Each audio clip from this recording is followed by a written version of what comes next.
Good morning and welcome to our Equity, Diversity, Inclusion and Accessibility in Higher Education Conference. My name is Nicole Conrad and I'm a member of the Psychology Department's EDIA Advisory Committee, and we are hosting today's event. I want to first start by letting you know that we are recording this event, so it's being recorded on Zoom and it's being recorded here in the classroom. I also want to acknowledge that St. Mary's University is in Mi'kmaq, the ancestral and unceded territory of the Mi'kmaq people, and that these lands are covered by treaties of peace and friendship. Sorry, I'm just trying to figure out where I'm supposed to look for Zoom, but it's here. Okay, sorry. All right, so today is it's a big day for me personally because it represents 2.5 years of my own personal growth and development in this area of EDIA and learning more, both as a leader, as head of my department, but also as an instructor. And so I want to spend a few minutes just telling you about how we got to this point here today. So sometime in 2020, I started an online certificate course from Indigenous Awareness Canada. And this was a course that was recommended by the Canadian Psychological Association. They recommended it for heads of departments at the time. So I started to take that course and it became very impactful for me. And it wasn't because of the knowledge that I was learning. It was more about the way it was changing the way that I'm thinking.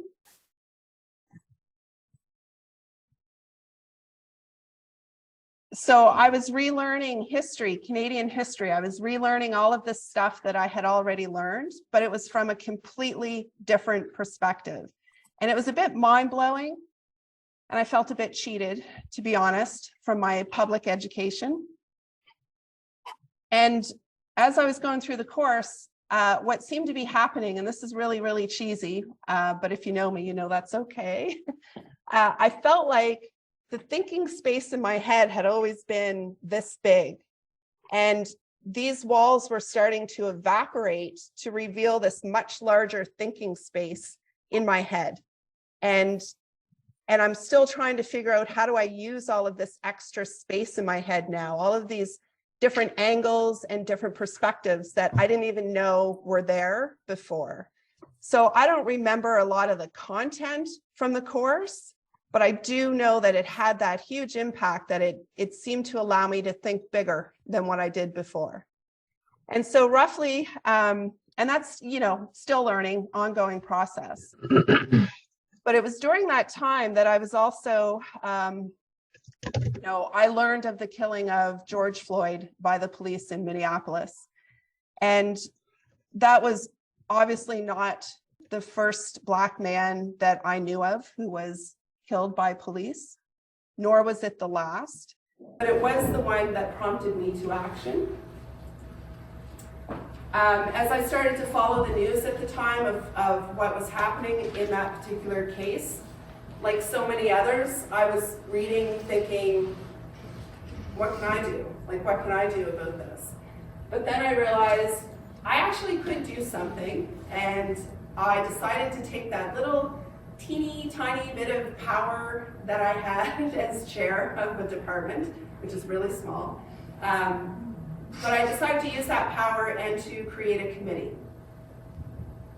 And so that's what I did. I reached out to colleagues to see who wanted to join me, and Bob and Lucie immediately joined. So we had this committee. I then reached out to some key people on campus. So Deborah Brother-Scott, Raymond Sewell, Charisma Grace at the time.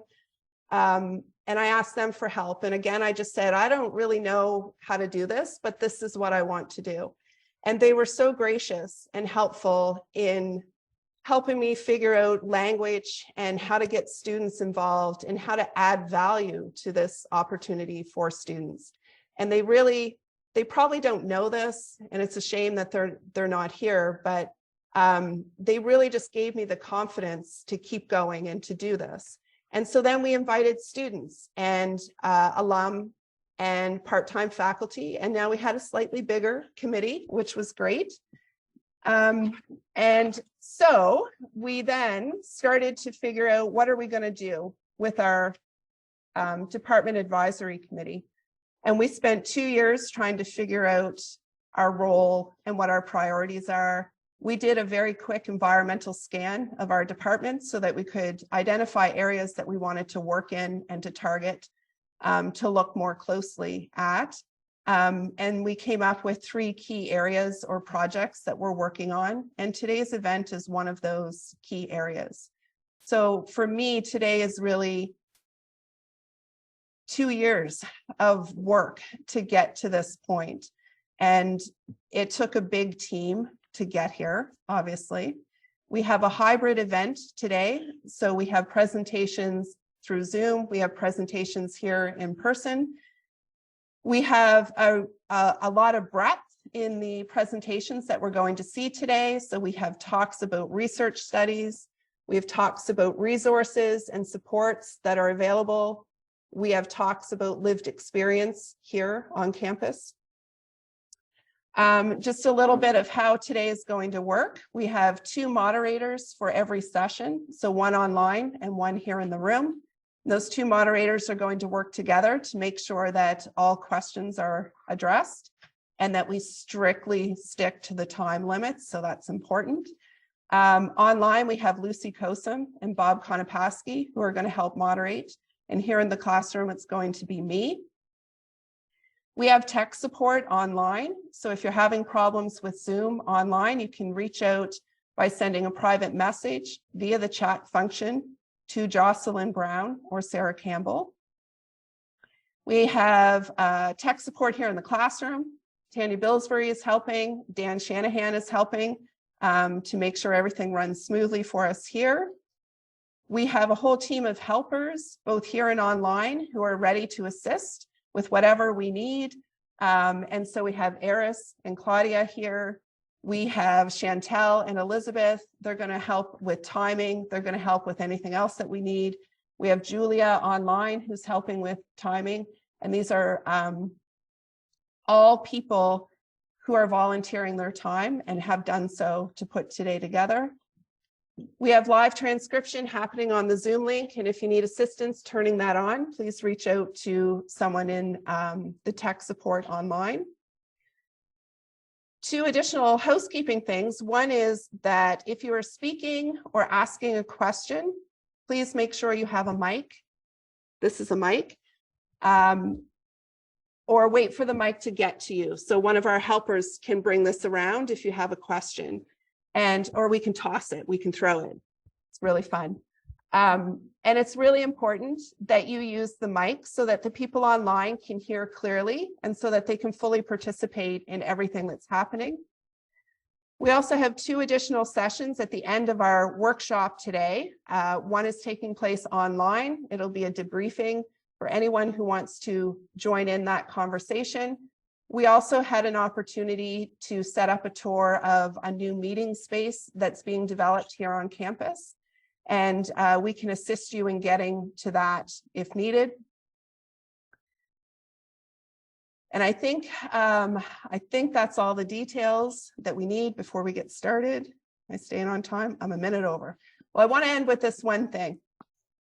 You might have noticed on the program that there are no titles or roles for any of the presenters today, and that was intentionally done. Today is really about a community coming together to share what you've learned and for us to learn from each other. And within this community here today, there is no voice that is more important. So all voices are equal, no matter what your role is. We do recognize that the role you hold plays into the work that you're doing in this area. And so we welcome you all to introduce yourself and your team in whatever way you like when you begin your presentation. And that's all I have to say. So if there are no questions, we're going to move right into it and get started with our first presentation. And this will be Becca Chaytor, Kate McHugh, and Jennifer Webb. And they're going to talk to us about universal design for learning. My name is Kate McHugh. I am the manager of student accessibility at the Fred Smithers Center, but I also really appreciated what you had said about titles, and I am looking forward to the day learning and meeting people and hearing from their perspective and their thoughts on these important subjects. I'll let my colleagues introduce themselves as well. So here. So my name is Becca. I'm the accessibility advisor at the Fred Smithers Center. And my name is Jennifer Webb, and I'm one of the educational developers with the Studio for Teaching and Learning. Great. So we just wanted to start our presentation quickly with an acknowledgement of St. Mary's University being located in Mi'kmahi, the ancestral and ceded territory. And we're very grateful to be here in this space and on this land. Today, we are going to talk a little bit about universal design for learning. I will get us started and kind of cover the first few slides about what we'll discuss and get us kind of started on the conversation. And then I'll pass it over to my two colleagues to take us through the rest of the material. So just to quickly cover, and I don't want to read from slides at all, but we'll look at what is universal design for learning. Some of you might be really familiar with it. Some of you, this might be the first time that we're actually having it as a conversation. So hopefully both parties will find this useful. We'll look at what the principles are of UDL.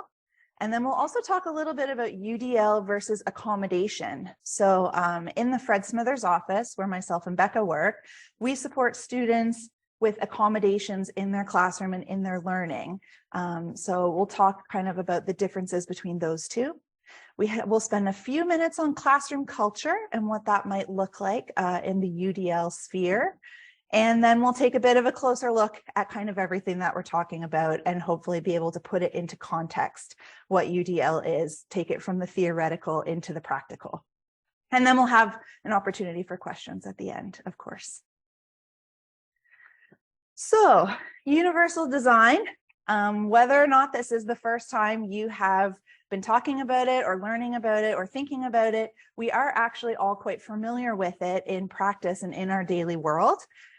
This is a great example, although we did note that it is cobblestones, so it's actually not 100% universal design, perhaps, in an imperfection.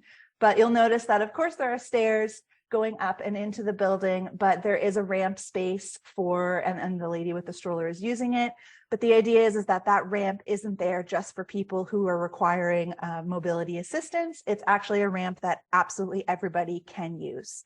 So it's not kind of targeted or earmarked for a certain demographic or a certain community. It's something that is universal. It's something that everybody can use, and it's designed in that way. Oh, all right. We've done some last minute editing, so bear with us if we're kind of saying, whose slide is this? So again, what is UDL? It is a set of principles for curriculum development in particular that give individuals equal opportunity to learn, including students with disabilities. So what we're focusing in on here today isn't ramps going up into buildings, although that's kind of a practical example that you can see. It's more so thinking about what and how curriculum is structured and taught in the classroom and how that might impact a student's ability to succeed and to learn, and targeting a wide universal audience. We have some links here. Will people have access to the slides afterwards? Because we do have some links and things that folks might find useful. So yeah, there's some really nice stuff here when we're not on the clock for you to take a look at. All right. Do you know what? I'm just going to talk to this rather than actually show it. Awesome. So the gentleman that you're seeing on the clip here, and I apologize for the video not cooperating with us, his name is Dr. Ted Rose, and he was a professor at Harvard, but he was also a high school dropout. And so when he's talking in this video clip about the myth of average. And what happened was in 1952, the Air Force, the American Air Force was, sorry, okay. The American Air Force had these billions spent on fighter jets. And the results for their pilots were going down and down and down. So they had just come out of World War II. They knew that their pilots were, skilled, but all of a sudden they upped their equipment and the results were going down. And so they started looking at, why is this happening? So first they blamed the pilots, then they blamed the teachers, then they blamed the equipment. And it was kind of like, okay, wait a second, what's going on here? So what they discovered when they started looking at the data was that they had designed the cockpits for the average learner. They had designed the cockpits for the average pilot. And the pilot, there is no average. They looked at 4,000 pilots and tried to figure out how many of them met this mythical average. And 0 was the answer. And so what he goes on to look at is that basically we are not all going to be flying in fighter jets, but we all sit in classrooms that are designed far too often for the mythical average student.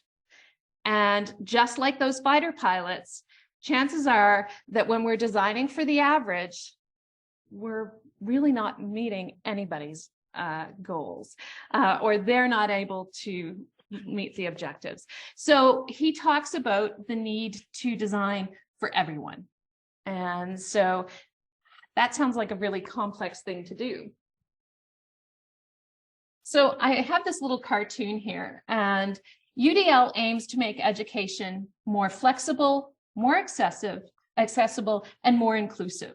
So if we try and avoid the situation where this professor on the cartoon slide here is saying, so for fair selection, everybody has to take the same exam. Please climb the tree. It's not fair.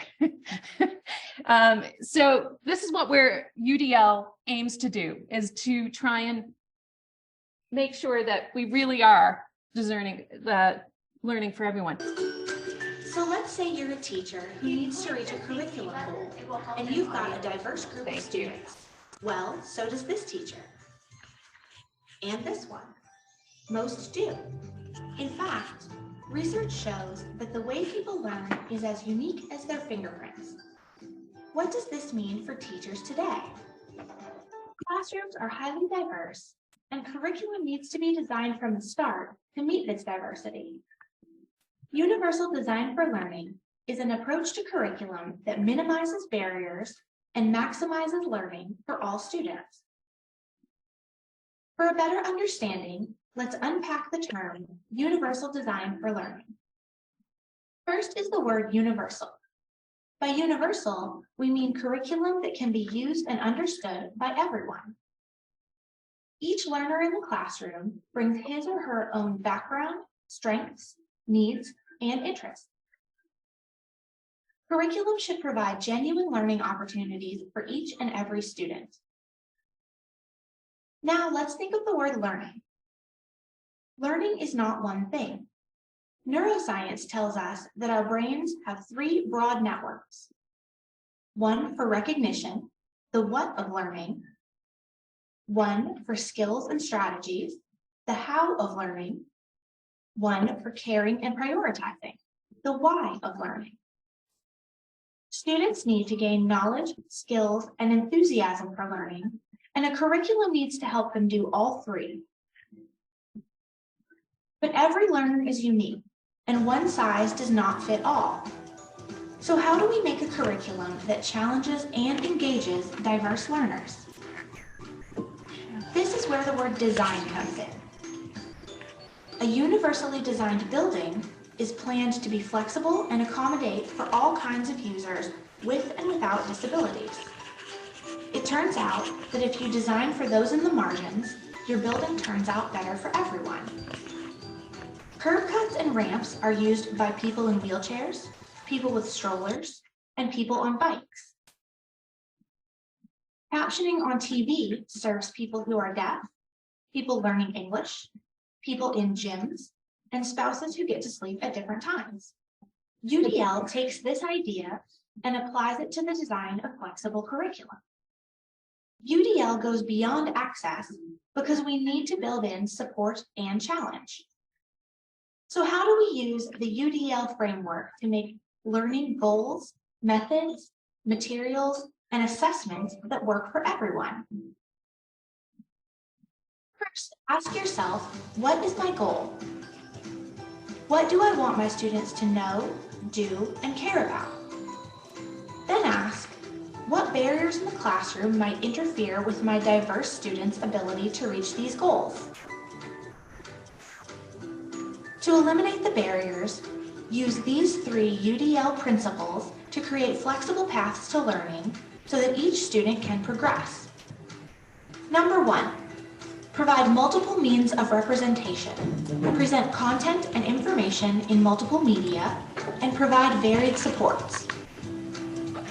Use graphics and animation, highlight the critical features, activate background knowledge, and support vocabulary so students acquire the knowledge being taught. Number 2, provide multiple means for action and expression. Give students plenty of options for expressing what they know, and provide models, feedback, and supports for their different levels of proficiency. Number 3, provide multiple means of engagement. What fires up one student won't fire up another. Give students choices to fuel their interest and autonomy. Help them risk mistakes and learn from them. If they love learning, they'll persist through challenges. And remember, always keep in mind the learning goal. Get rid of barriers caused by the curriculum, and instead, keep the challenge where it belongs. So there's 2 things in the video that I can think of right off the bat that we could probably change and would be even more inclusive. Anybody have any ideas what those 2 things out of that video might be? 2 things, I don't know if you noticed, there were pronouns used and they were not inclusive. So that's one thing that we would probably want to, if we were doing this in-house, that would be one thing I would switch up. And the other thing that I would switch up if I were doing this is there's music playing in the background. And for some students, that music might be really distracting.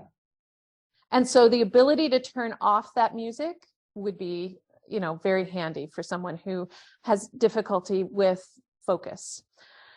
The other thing was I wanted to thank the person who said, put on the closed captioning. I appreciate that. It's one of those. On the link I had, if it had worked, the closed captioning was already there. So thank you. I appreciate that. So back to universal design here for a moment. And so they talked about, they based it on neuroscience. And we can see here that there's 3 core principles that they look at. And that's the multiple means of engagement, multiple means of presentation, and multiple means of action and expression. So basically, we want people to have multiple ways to engage with the content. We want them to have multiple ways to show what they've learned, and multiple means of engaging, multiple ways that we've presented it. And so you using multiple multimedia, one way, one textbook, that's it. No extra anything would not be a very rich course. So we want to make sure that we're providing other opportunities. UDL has a framework that they use, and I won't go into it. It's very tiny on the screen, I know, and here as a PowerPoint. But what happens is they divide it into multiple columns and rows here. So we've got the action, the build, and the internalize, and then goals down at the bottom. I do have a couple of copies, and I will pass these out later for anybody who wants a copy of the actual guidelines. I did bring a copy that's a little easier to hold and kind of look at. But basically, it walks you through sort of some ways to think about. Now, we could go into much more detail, but obviously that's a day-long or a week-long conference. So we will not do that here today. But that's just to get you thinking about some of those things. Does that want to? There we go. So the key takeaways, what are your goals for your class? Okay. Do I want my students, what do I want them to know, to care about? Okay. What barriers are there in the classroom that might interfere with my diverse students' ability to reach these goals? Use the 3 UDL principles to create flexible paths. It's kind of like you're building the GPS. So if you imagine everybody's got the same endpoint, okay? But how they get there, somebody might want to avoid highways. Somebody might want to avoid, taking that bridge that is fearful. So you're basically plotting a course that allows students to use the GPS model of how to get there. So the end goals are fixed, but how everybody gets to that goal, there should be a little bit of flexibility there. And remove barriers and keep the challenge where it belongs. And now I will pass it over to Becca. Hey, great.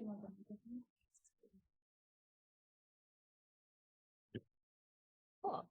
All right, so this is where I jump in. So this is accommodations versus universal design. So really, accommodations are very personal, usually for like one individual or a small group of individuals, whereas UDL is sort of for everyone. Well, it is for everybody. But these are kind of different ideas of what that would look like. So if you see here in the first photo, like this is an inaccessible design and excludes everybody. So they need to use these boxes to step on them. And this poor kid down here can't see anything. And then you look at this, so the accommodation gives access to whoever is there in the moment that requires extra work. So obviously the smaller child in the back there needed to be up higher. So that's making an accommodation just for him so that he would be at the same level as everybody else. But an accessible design means that the current and future viewers here will have access without any extra work. So putting in, like, ideally no fence would be better, but I guess if there has to be a fence, a chain link fence would be best so they could actually see through it. But that's sort of what that looks like and how you can kind of tell the difference between them. But this is really focusing on what a barrier is. So a barrier is a circumstance or an obstacle that keeps people apart. Barriers for people with disabilities can take many different forms, including attitudinal, communication, physical, policy, pragmatic, social, and transportation. So a lot of people say like, well, like if I just use all these UDL principles, there'll be no need for accommodations. And that's just not the case. But what it will allow us in our positions is to be able to make more customizable accommodations for students and really get to the root of what is causing their issue, like whatever concern they're having or whatever's going on and preventing whatever barriers they're facing in their learning. We'll be able to address it at a much more kind of precise way and be able to ensure that they can learn in the best way that possible. And this is something that we're very passionate about, classroom culture. So it's great to make a curriculum that's accessible to everybody, but if the environment itself is not accessible or it's a place where people don't feel comfortable, there's really, that kind of defeats the purpose. So it's really important that we understand the importance of making a very safe environment for folks to learn in. So language is one of those things that are very, very important. It's a very powerful tool. Inclusive language acknowledges diversity in all forms and conveys respect to all people. We do have a SMU inclusive language policy, which is a great starting point if you're kind of not sure about what language is good, what you can say or what you shouldn't say. But really, it's something that everybody is continually growing in. It's something that people are, often, like, I never thought of it that way. Like, thanks for bringing that up. Like, you need to have a safe space for those conversations to happen. And if your students feel comfortable in your classroom, making your curriculum accessible is one of those things, but also ensuring that you're creating a space where people feel comfortable and able to kind of explore new ideas and feel safe. So it's very important. And taking it specifically looking at inclusive language and disability, this is just kind of the guidelines, very general, but a reference to disability should only be made if it's relevant to the topic. So there's really no need to bring it up, kind of just because you know the information. An effort should be made not to use words like crazy or lame or blind as negative adjectives in communication. And some communities often have specific ways of expressing aspects of their individuality and in some cases identity. So words like crazy, those kind of things, like this is kind of relatively new in some ways because it's some of those words that people have grown up always saying, and they don't even think about it. They just kind of like let it slip out. And that's okay as long as you acknowledge like, oh, I shouldn't say that. Like, I'm going to try to use this word instead, or I'm going to try to do this. You know, it's always a constant thing that you're growing in. When we were making this, I brought up my girl Lizzo, who had her incident where she had a word in her in one of her songs that she just didn't really realize it was something that was offensive to folks with disabilities, and just immediately re-recorded the song and sent it back out and was just like, I'm not even going to apologize for this. It's something that I didn't know. And, you know, it's all about kind of calling people in instead of calling people out. So it was really amazing to see that people are really being responsible for their actions. I just want to say something. I also wanted to mention that this is one that I personally struggle with, and my life coach, my 11-year-old daughter, is constantly saying, Mom, you taught me this. Why are you still saying it? And it's like, So yes, I have to admit that wild is now part of my vocabulary rather than other terms that you previously used. So it's one of those, yes, I need to watch what I'm saying. So we're not claiming to be, you know, or I'm not claiming to be perfect here, but it's that growth and how we want to move forward. So what I have on the on the screen is one of our Brightspace coming soon courses. So this will be available to any faculty and possibly to students as well. And it's just going to have a little bit more of an explanation on both UDL and some of the aspects on how to improve accessibility. So it's going to look at Brightspace, Office 365, PDFs. So it has a number of features there that walk you through sort of things that you need to be considering as you're building up your content for your own class. Now we'll open it up for questions.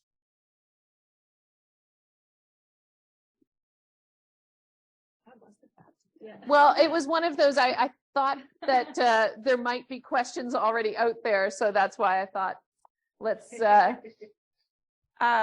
so sorry, the reason I kept jumping up is because the mic was up here. Yeah, we're figuring out how to do this hybrid, so it'll be okay. I have a question, and that is there an opportunity from the studio for people who want to come in and learn more about Brightspace to have a tutorial to go through this universal design? Brightspace is not only has the courses coming out so you can do it on your own time when it suits you, but there are also going to be sessions because we have new templates that are coming out, and there's some new features that I'm not sure I'm supposed to be sharing at this point, but you get the little bit of, there's a couple of things being added to Brightspace in the next couple of weeks. And so with that, you will also get access to a number of pieces here, including the tutorial or the UDL. Awesome. Any, we have a question we over have a there. question. I'm taking the box over, the mic over. I can throw it at you. You want to catch it?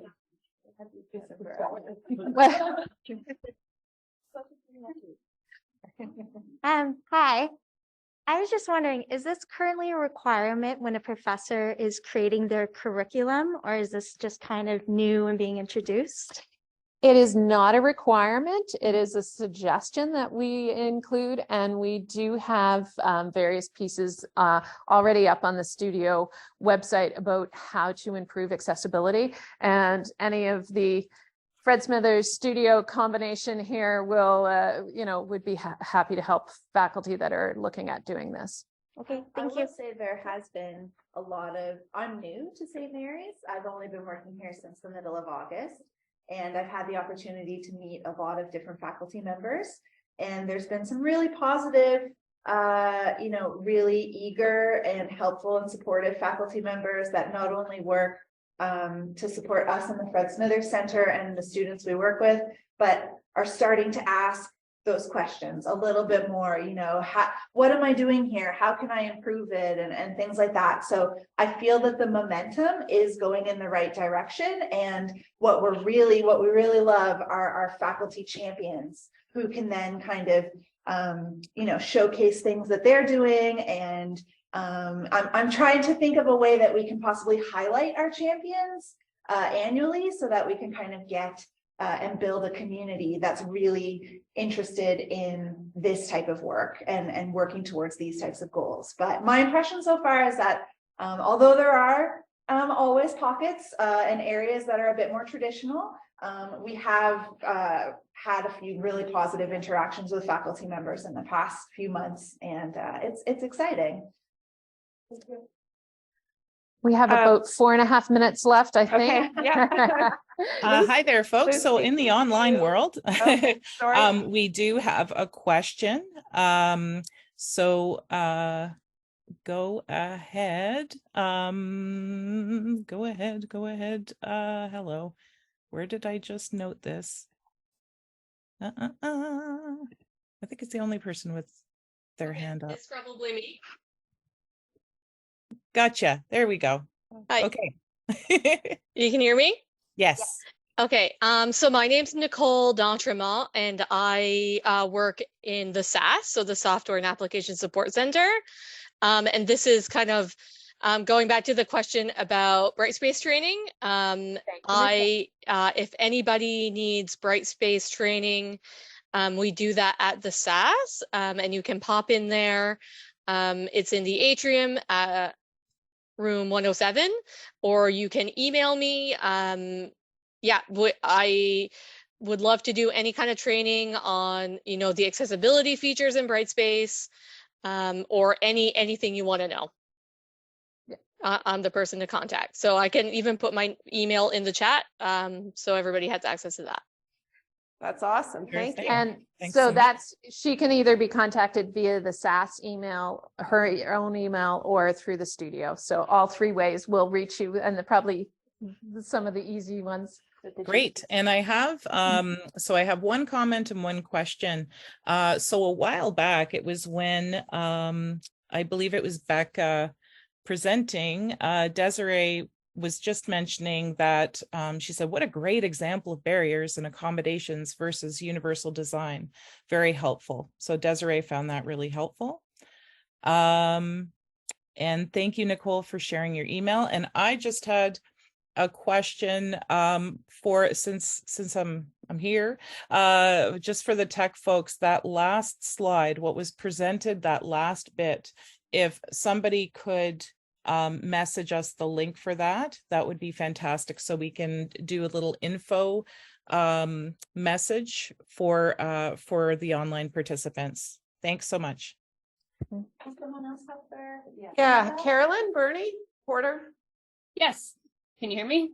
Yes. Yeah, I was just wondering if you could give maybe some specific examples of like, these are the I don't know, top examples or most helpful things that professors could kind of quickly implement for UDL in their courses, as opposed to like going through some long, example, but just like a couple key things that like, man, if we could just walk away from this with like 1 or 2 good ideas we could do right now to make it more, UDL, that would be great. One thing that you could do is, make sure that when you're presenting content that the learners can access it, so that it's easy to access. The option to have multiple ways to show what you've learned. So if an assignment, rather than just saying everybody has to do, if it's a writing essay, then yes, you have to do a writing essay. But if the assignment is more on research, Can they present it via audio? Can they present it via video? So it depends what the learning outcomes are. So looking at your learning outcomes, what do you need the student to walk away being able to prove to you, and making sure that that's what's being evaluated. I have one too, very simple. Don't upload JPEGs as your supplemental readings because you can't use screen readers with them. Yeah. Or you can with great difficulty. So if you can use like PDFs or some sort of accessible file that could be easily used with a screen reader. And if you only have JPEGs, history courses, for example, reach out to us or to our colleagues in the studio, and we will help you navigate that. We've spent a lot of time this semester in particular supporting students with old photos of text, and it just doesn't work. So just more is better really sometimes. So it is a bit of extra work for faculty, but we do feel that it's worth it. Yeah, Microsoft Lens would be another option for items that are all pictures. So, that is an option. Oh, and I've gotten the note to stop. If I can just say, PDFs are not accessible just on their own. If you do not go in and actually run the accessibility checker in Adobe, then your PDFs are probably not accessible. So just a note to keep in mind. And if you have questions and want to check things, we are here, and our contact information hopefully will be shared. So we're always happy to help. We have one more very quick comment while you are transitioning. Iris. Hi. So I actually like the whole presentation. I was like, oh my God, because I'm in Nicole's class for honor seminar. And one of the things that we were doing was we were told to look at the schedule and find like a journal article or something that's related that would be useful for the school students or faculty. And what I actually found was a TED Talk on accommodation that was called "When We Design for Disability, We All Benefit," which was exactly about design thinking. And I just wanted to say, like, that's really cool that I was able to like perfectly kind of mold that to the same thing. Thank you for sharing. Yeah, maybe someday. Thank you so much. Awesome. Thank you.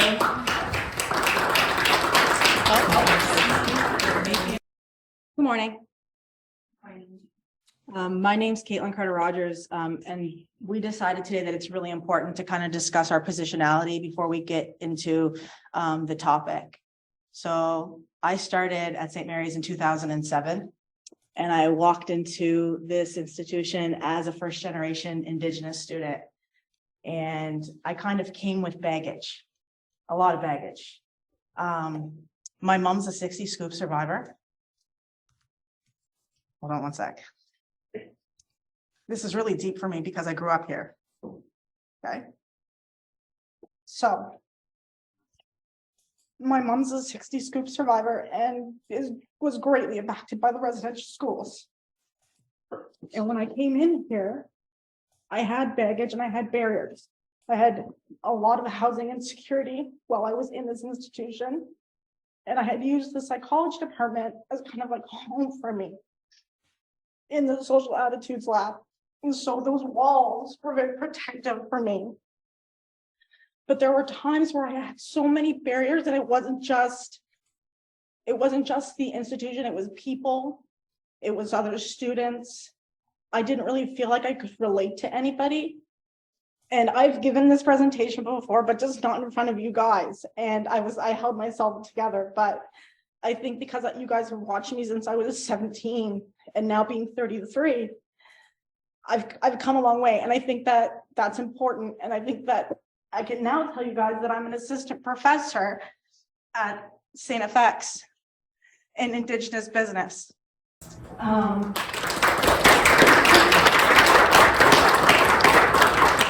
And I can and as Steve could say, I think I was held to a higher standard at some points working at the time he was the Dean of Science. And so I feel like I was held to a standard, not because he held me to it, but because I held it to myself to that standard, to have to work with really, really great people. And so that being said, today we want to kind of talk about how we developed a program around first year experience for individuals who have barriers as they come in. Okay. Your turn, Vurain. I'd like to begin by saying it's been an absolute honor to work with Katelynn on this work we've been doing for the last 4.5 years. And it's also been an honor to work with Steve, who's been, guiding us and making sure we're getting this very, very important work done. Yeah, and Katelynn, thank you so much for all you do. Look, Katelynn really runs the show. We kind of get a little bit of the glory, but she's the one who's driving the ship. She's the one who's making sure that everything's happening and everything. So we should acknowledge that, because she's really, most of this has come out of work that she's been very passionate in pursuing.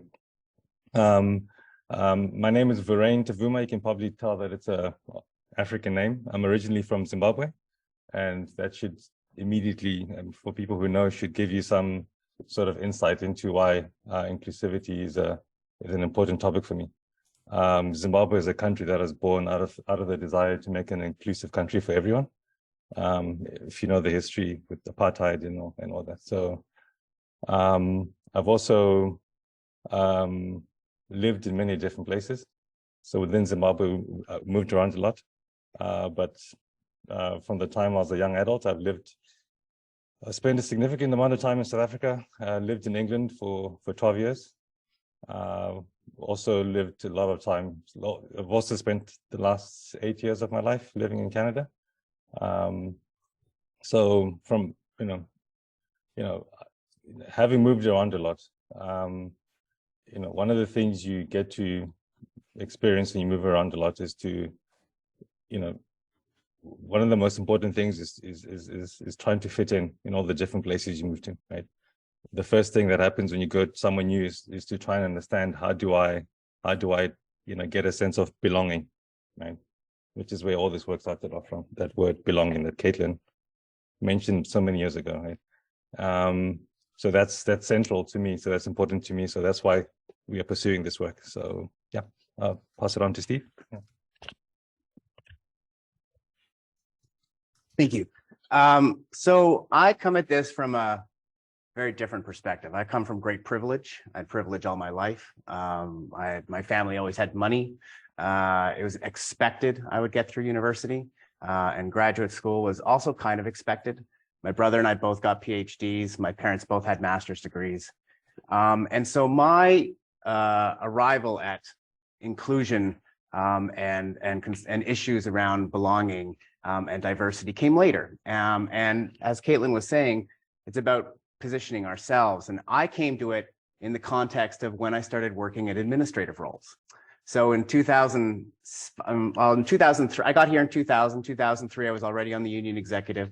And that's when I started getting introduced to EDIA issues. And I became president of the union by accident. That's a completely other story, which I won't get into here. But then I became an associate dean, and part of my role was around recruitment. And then I became dean of science. And one of the big issues, those of you in science will know, is that there are not nearly as many women in science as there should be. And so that became a big focus of what I worked on as dean. And then I was eventually asked to take on a number of different roles around student success. And fundamentally, student success is around belonging, about sense of belonging, about feeling you belong at the institution. And that involves making sure that everyone feels included. And we have a very diverse campus. But that diversity is largely driven by international students. We don't have a very large African Nova Scotian population. We do not have a very large Indigenous population. So that became a big focus of how we could change that and how we can start looking at things. And so I'm going to talk a bit about what we are as an institution and how we got to this particular point. And then I'll turn it back over to Vurain and Katelynn to talk about the research. First, I'd like to acknowledge a number of the collaborators that we've had on this work. Tom Brophy, who's the AVP of Student Affairs and Services, has been a very close collaborator of ours, is currently the chair of the SEM plan. Adam Daniels, who's the manager of the SIM implementation plan, has been involved. Tracy McDonald in institutional analysis. Katelynn worked for her for a long time and has been very interested in these kinds of issues. Daryl Rooney in financial services. He gave us the money to do most of the work that we're talking about here until we got SSHRC funding. Meghan, who will be speaking later today, has been involved from the very beginning. Will Kay, who's the manager of program development and review. Debbie Brother Scott, who is a collaborator on our SSHRC grant. Johnny White, we won't really talk about the work we're doing with him, but he's a postdoc of mine now, was my master's student in IO almost 20 years ago, and is running a company that's developing a student success app. And of course, Nicole Conrad, who actually did one of the early projects on the FYE program with one of her psych classes. What I'm going to do very quickly is give a brief overview of the SMU and the SEM plan. I'm going to talk about some of our initiatives, how we will talk about how to implement and how we implemented a co-curricular FYE program, also often called first-year seminar programs. We call it the first-year experience program. Often first-year experience programs are much broader. The university has a first-year. Oh, I realize I'm just missing one person here. The first-year experience program is quite broad and covers a lot of different topics and transition in, through, and out of the university. We'll talk about our initial findings and then our future research and what we're doing with the funding that we've gotten. So I'm going to stand in front of the slides now because I know I'll be on this camera, and also I feel I'm crowding Katelynn and Vurain. The university, this is from a couple years ago. You'll notice, for example, we split by male and female and unspecified, which is, of course, not nearly appropriate terminology, but that terminology has changed. So as we get data in the future, it will use appropriate language. We're pretty much evenly split these days. There's been tremendous growth in science. Science used to be quite small. I won't take the credit, but it did happen when I was dean. So we're almost evenly split now. Most of our students come to us from high school, although we have a significant transfer students. 56% of our students come from Nova Scotia, about 60% of our undergraduates and 32% of our graduate students. We've had a pretty big shift in our international student population. It used to be around 33%. It's now down to about 27, 28%. And most of our students are full-time. A couple other facts, most of our students are commuter students. More of our students work more hours than students typically do at university. As a university, not everyone knows this, we are the least publicly funded university in the country. Most universities in Canada are funded between 60 and 75% by the province. We get around 27%. This is our year 1 to year 2 retention rates over the last almost decade. Year 1 to year 2 retention rates are the primary way that we assess student retention. When does, and then because that's where we lose the vast majority of our students who leave university is between year 1 and year 2. You'll notice it's been fairly steady. It dipped down to around 75% before we very actively went into some of our inclusion, or I should say our student experience stuff, and has gone up to 83% in the middle of COVID. This is actually going to dip when we report this next year. There's a lot of reasons why it went up during COVID, and there's a lot of reasons why it's going down now. But the important thing to notice is there's been a slow trend upwards. Graduation rate is much harder to move, but it is gonna, hopefully will slowly go up. And this is our average entering grade. So you're seeing a very steady increase in our average entering grade as we go through the years. Happy to dive into any of this data at some point, probably not during this session because we're gonna run out of time. How does this look across faculties? This is actually the dip that we are going to see. Our total dip is going to, our total retention rate is going to go from 83 to 79. You'll see the Faculty of Arts has the largest drop. Couple reasons for that, which we can get into. Faculty of Science, Sobey School of Business have mitigated drops. Question? Oh, okay. I thought you put your hand up. Okay. Oh, by the way, that was asked with the last speakers. We're happy to take questions as it goes along. If there's questions in the chat that anyone wants to ask us. Again, happy to go into why it looks like this, but I won't right now. Strategic Enrollment Management Plan. Hopefully some of you have heard of this. This is something that Tom Brophy and I developed along with about 120 other people from across the university. And what we did here was really look at how do we improve student retention at the university. I won't go into the details there, but the point is that when we talk about student retention, we talk about inclusion, we talk about belonging, this is very much across the entire process of the student experience. From the very first time they get a sense of our university and they hear the name of the university, all the way until they're contributing graduates and alumni. All right. So it's a very broad perspective on how we look at things. What we're going to talk about today is primarily focused around the first year course in business, because that's where we've done most of our work. But we want to be clear that what we're talking about is actually a very broad range of information. We think of the student experience as a web, and there's all kinds of experiences students have at university. It is not just academics. It is their experience in residence. It's their experience with their friends. It's how they're managing those relationships with people that might be back home, how they're managing their finances, all kinds of things. It's a very, very broad range of things. And those go into co-curricular, academic experiences, issues around academic skills, and we now have a Student Success Center to help with all of those things. And importantly, in order for the student to be successful, these units need to work together. You can't have silos in a university. A student coming in has no concept of how you've defined your university and how you define your units. And frankly, they don't care. And also, frankly, they shouldn't have to care. All they know is they need the support. And we as an institution have a duty to provide that support. So why do we care about student success? It's a very good question. Yeah, why do we care? Yeah, my hair is long. It's going to be difficult to take it off. But well, there we go. So we care about student success for the reasons that are up there. Right? It's obviously the right thing to do. Right? It's something that is important, and students, we're a university, and it's the central purpose of our existence is to train students, to teach students. And that is, if that is what we do, then it's definitely the right thing to do, to care about student success. It's good for the students because if we prepare our students properly, they become more effective learners. They're better able to navigate the university environment, and they're more likely to graduate. So it's a good thing for them. It's good for society because we're going to produce wonderful young people that are going to make very good contributions to society. It's good for our reputation, obviously, and it's also good for the university's bottom line. So this first year experience approach that we've taken here is good for everyone. It's one of those win-win-win type things.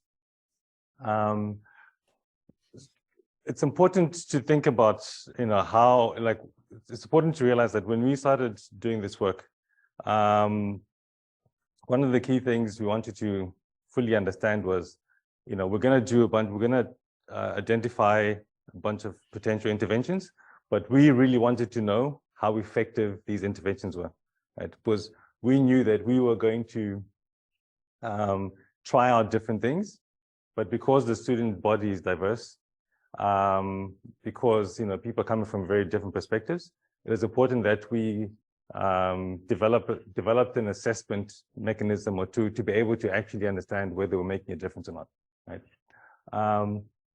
So we've taken a very, we've been very rigorous in how we've assessed this this program that we've developed. But in addition to that, it's important. Assessment is important because it makes everyone accountable, right? If we're taking these interventions, then it's good for us to know how good our interventions have been, and it's good for the students to know how effective these interventions are. It allows us to be better focused, to better target the interventions that we're giving the students, and that area there on focus is something that we're working on with the app. We're not going to discuss it too much right now, but the central feature of the student app is trying to give students more targeted help and interventions that help their very unique and specific situation. And it also makes it very clear what is expected, right? So just to give you a general sense of what we've done and how we've done this. So we've developed this first year experience approach. As Steve mentioned, it's a co-curricular first year program. What that means is that we have embedded this first year experience course into an existing course. So this has been embedded in the Intro to Business Management course that every single first year student takes here at St. Mary's. It's also been adopted by chemistry. Most students of Faculty of Science are having the same intervention as well. So the key element to this is understanding whether or not it works, and in understanding, in trying to understand whether it's been effective, we've measured different things. We've looked at whether it's improved time management of the students who are taking the course. We've also looked at whether there's a difference in whether students are learning online and in person.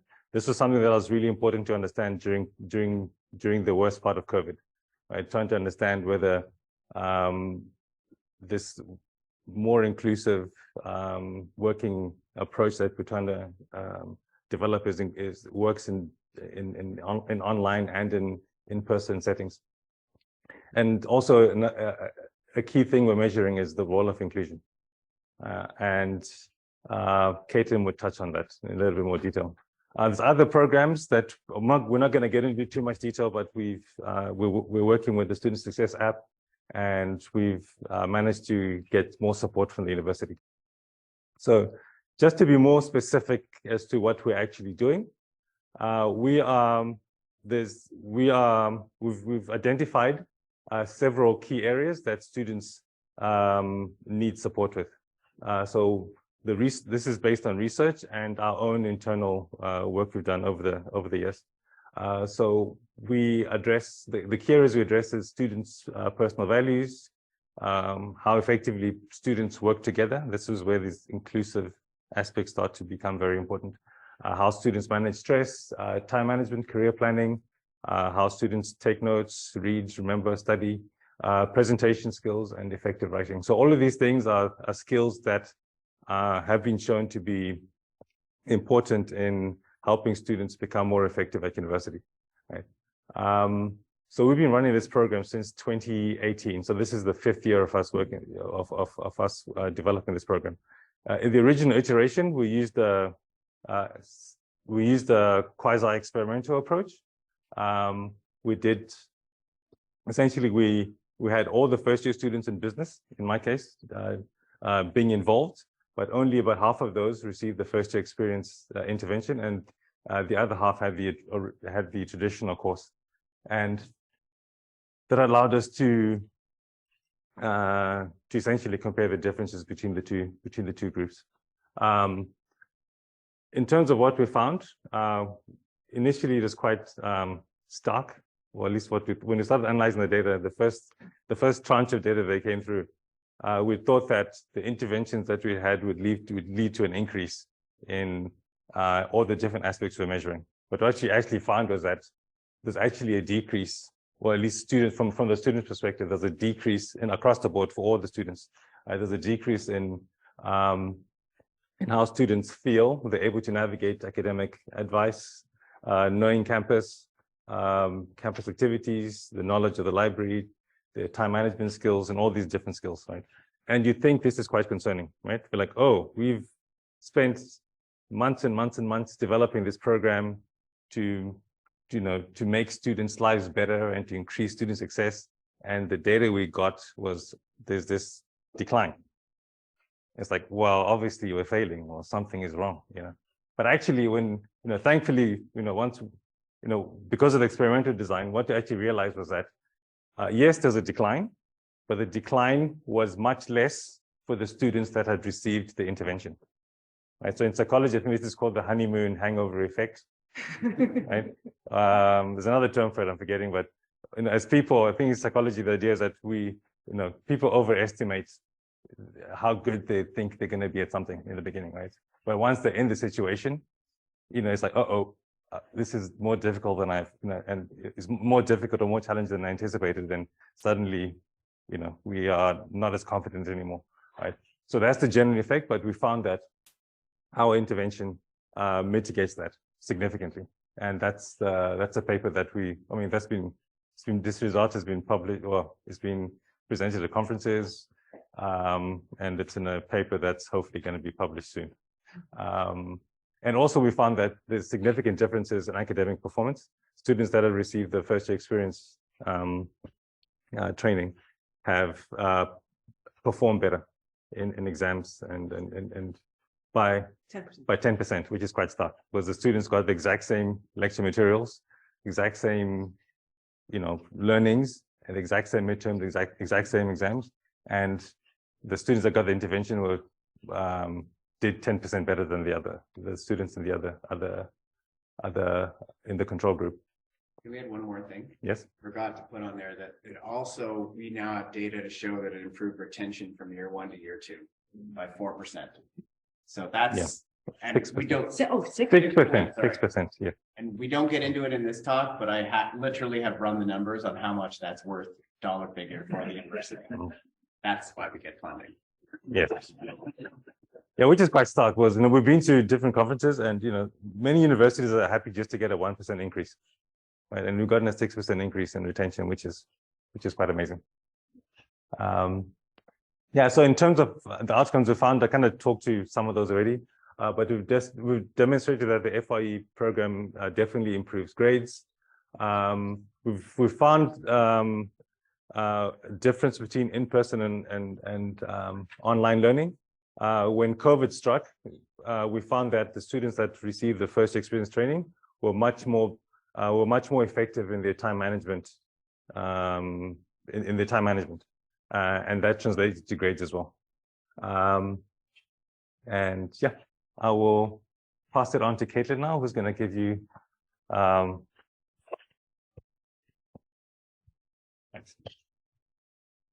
I think it's also important to mention that we did do a lot of student success stuff in the psychology department as well. Tanya's class had it, Nicole's class had it as well. And so I think that's also really important to discuss. So we ended up getting an insights grant, and I'm going to focus specifically on phase 1 because that is where we start talking about student success and that are like the integration of inclusion within our program.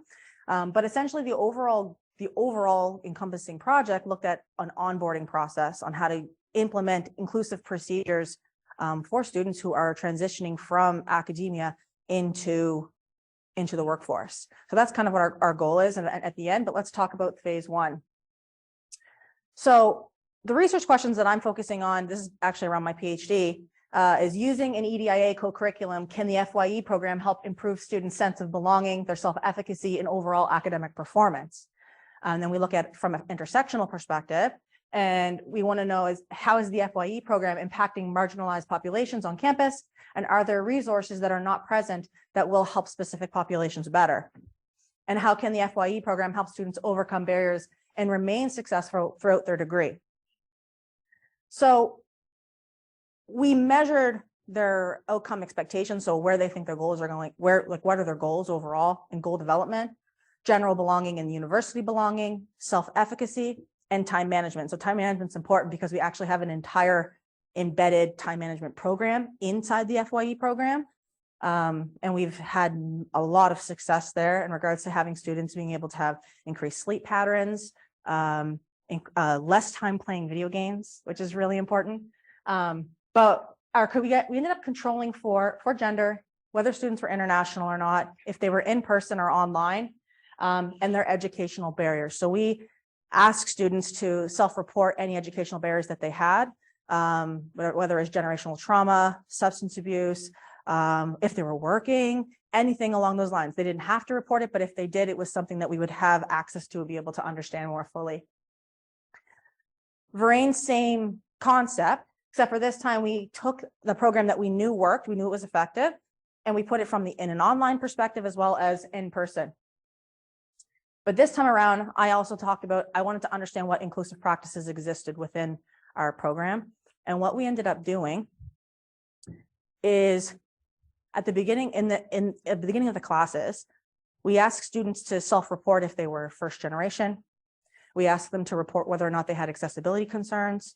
We really felt it was important that the students knew who the faculty member was and how they were, what their position was, but also understanding who they were And then we created groups for the students to work with from people who came from different backgrounds so that they could learn from each other. And we had them talk and tell each other, like they would basically talk to each other. And then the other person would present on this said person and say, this is really neat. This is what I've learned about so person. I think they're amazing, blah, blah, blah, those type of things, right? To kind of get an idea of this relationship that the students were building. And we also wanted to let the other students know that if they were, let's say, a first generation student or an Indigenous student, that there were other first generation students or Indigenous students or Black students in the class, or if someone had accessibility concerns, that people didn't feel like they were alone. So we felt that that was also very important.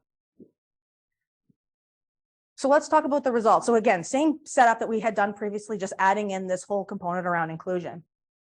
And what we ended up finding is that students that were so I actually did a split between in person and online first to start before I kind of broke down the whole predictor aspect of it. But we ended up finding that the online class had significantly less feelings of belongingness, general belonging on as it related to the institution from being online in comparison to the ones that were in person, which I think generally makes sense because they're not physically here. And while self-efficacy was significantly lower as well. In regards to their marks, we saw that the online students had done significantly less. Their grades were significantly less in comparison to the students that were in person as well. So at first that was kind of concerning. But when we try to kind of consider like the individuals who were online versus individuals who were in person, what barriers existed for them, maybe they were working a lot more, maybe they had children at home with them. There was other different types of options. I just decided that I wanted to look at the predictors of the transition overall. And we found at the beginning that in-person was significantly better, but we also found that there was educational barriers that were influencing. So I controlled for them. In-person still was doing significantly better, but you can see that educational barriers was no longer a concern. And we see an increase of their sense of belongingness, their self-efficacy, their university belonging, and their time management abilities were predictive of their transition. I created a model of inclusion within the classroom and within higher education. And we learned that essentially what I'm saying is that academic self-efficacy leads to university affiliation, which then both lead to the outcome expectancy, so their goal development, which then leads to second order latent variable of perceived inclusion, which then in the end predicts sense of belonging and their overall academic performance. And I was able to replicate this across 3 different forms. So it's amazing. So it's really great to see that we are seeing inclusion within the FYE programs overall. Our overall success, the overall success changes kind of going through and as we looked at all of our studies across all of our experiments, because we had done many, thank you. We noticed that we're seeing students that they're meeting academic demands, they're getting academic advice, they're understanding content and finding help when needed. There was also an impact on their living arrangements and whether they be able to work and be able to live off campus and have an access. That had a huge impact, and we've seen an increase there. Their time management and their ability to use online tools increased as well.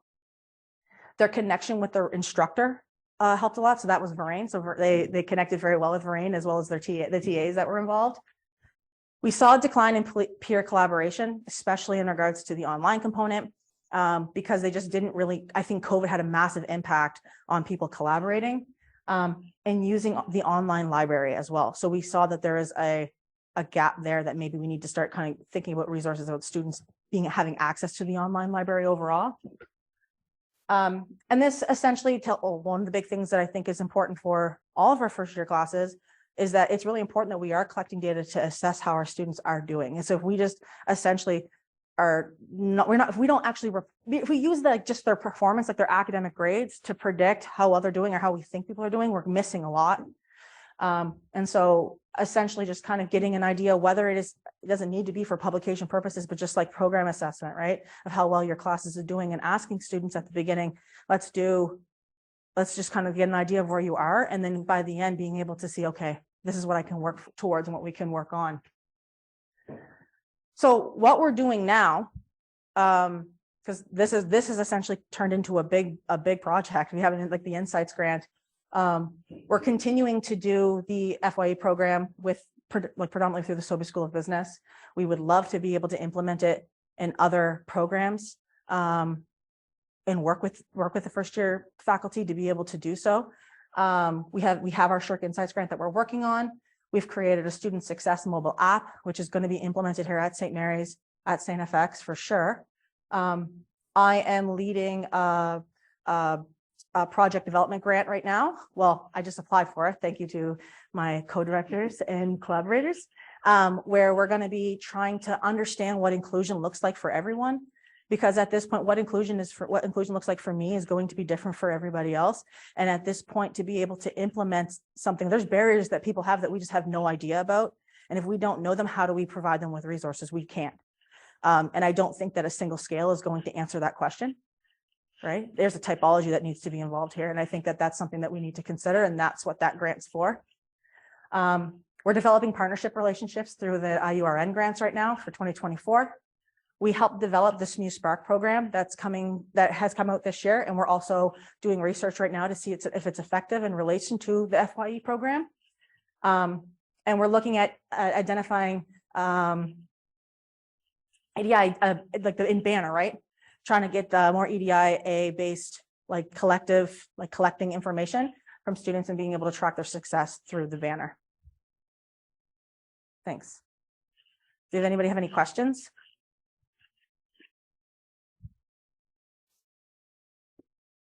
Hi, Katelynn. I have a question online, and it's from me. Oh, So the question that I have in presenting the online versus in-person comparison, you know, what maybe just a reflection on some of the reasons why the online might have been, you know, people felt like less like they belonged, or they didn't do as well. Because I do appreciate that you mentioned, you know, there's issues of access to certain resources that aren't readily available online yet, too. Why I'm mentioning this point is that, you know, now that there seems to be this feeling that COVID is behind us, which it's not at all, you know, there's a great push or pull to come back in person. And it can be very difficult to champion. Well, things like this hybrid conference, that wasn't hard with the group we have putting this conference on, but it's been kind of tough. I'm a person who, for me, online is accessible. Online is where you know, I shine a lot more. So my question or comment is that, you know, perhaps, well, there's a selection issue there in terms of, you know, opening up more recruitment of students who prefer and for whom actually the online learning is the accessible learning. And in fact, they wouldn't be students if it weren't for the online modality. So I guess I just wanted to say those things and just ask for your reflection on that. Vurain said he can take this. Or Vurain, yeah. Yeah. So I think it's Lucie. Yes. So that's a really good question. That's an excellent question. That is something we deliberated and thought about and was the focus of a lot of the research. So what we found in the work we've done is that when you're thinking of the in-person versus online learning experience, so accessibility and all that is obviously very important. And obviously online learning is something that is going to be a central focus going on, for the future. That's really important. But what we found is that the in-person learning environment is fundamentally different from the online learning environment, right? So, and we need to prepare students to be able to work effectively in each of those environments, right?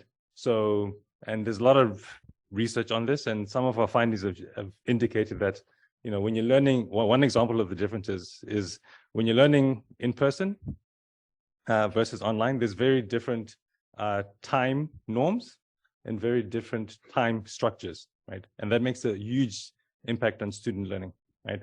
So you can think of the experience of learning in person, right? There's a clear schedule.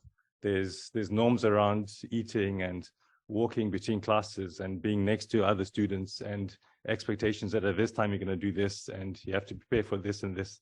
And you know, things are very structured, typically in online, in-person learning, and that's very different from online learning, where there isn't as much structure and the norms aren't as defined, and that has a tremendous impact on learning. So the key takeaway, at least from our research, is that yes, learning online is important, but we need to take time to help our students learn how to learn effectively online, if that makes any sense. Yep, that does. Yep. Thank you.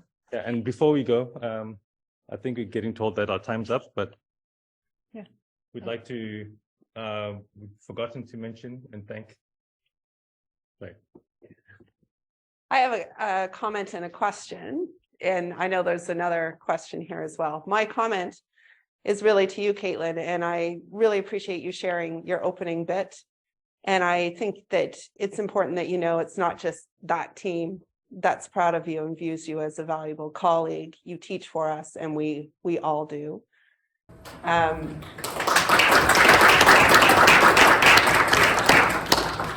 My question then is about the time management. Do you think that the program that you're implementing for time management specifically needs to be different for those students who are online versus those who are in person? Yeah, it does.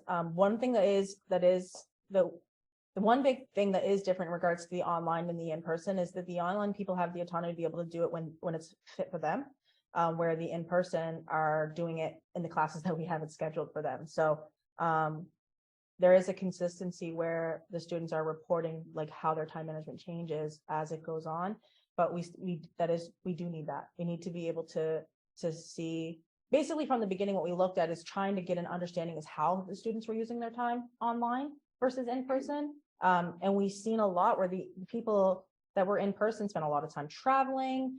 They spent a lot of time eating, where the people who were online, you could see there was more, like they're doing a lot more errands, house space, like, you know, things, self-care, leisure time, right? A lot of self-care and Netflix. We did see a lot of those things. So again, we were thinking that one of the big things we needed to focus on was maybe in regards to time management and from the like in person is like how do they create their own, like not necessarily, like, because obviously it's a barrier to have Netflix sitting in the next room or like your TV or your bed. Basically, you know, setting up structures that they're in their learning space and stuff like that. So yeah, there's a lot of stuff that needs to essentially be done for the online environment. It's my pleasure to introduce our next speaker, Rohini Bannerjee. And Rohini will be speaking about mindset mantras, decolonizing and healing in academia. Thank you very much, Lucie. I did share with Nicole a little bit of the decolonized approach that I'm going to be doing this morning with all of you as I share a little bit about my own experience in academia as a racialized person. And I'm hoping that this will allow for some conversation. I'm going to profit from the idea of having a shorter introduction that's officially done by a chair of a department to allowing this to be an opportunity for me to talk about who I am. Because many of you have seen me or have interacted with me in different ways over the last 15 years, whether you're a student or a colleague or staff, but maybe you don't know some other things about me. And so I wanted to bring this up because this actually informs a lot of my experience on campus. Some of you might not know that my mother is from an indigenous and tribal group that is slowly dying off in Himachal Pradesh in northern India, and other language and ways of living and thinking, and are slowly being eradicated even 50 years after the British left. I have an accent when I speak French and when I speak other languages from South Asia, as well as Spanish. Why is this important? Because this is how I'm made up. There are many angles to who I am beyond the title and beyond my given name. And I think this is what EDIA really looks like. And I think it's really looking at spaces and people and ways of thinking and ways of accumulating knowledge and disseminating knowledge from all angles, and that requires a lot of work. So it actually takes a little bit of work for you to kind of go through this flow chart and figure out who the person in front of you might be. I did see Carlton this morning as I was walking, and I was like, I am allergic to you and I don't want to look at you. If it was a dog, I would probably try and pet because I love dogs. But yeah, I'm allergic to dogs, but I am in denial because I love them. Again, I'm really delighted that the way we're introducing ourselves is through a point of agency and autonomy, and I'm grateful to the psychology committee, this EDIA committee, for thinking about that. I did a talk on intersectionality in higher ed, and if you want to YouTube me, you can spend 40 minutes me talking about why self-identification is an important teaching tool. If you want some Friday night entertainment, this might be a good YouTube for you, where I talk about why self-identification is important as a pedagogical tool, how it breaks down barriers beyond an icebreaker, and students perhaps feel a little bit more comfortable approaching you and talking to you about their learning needs.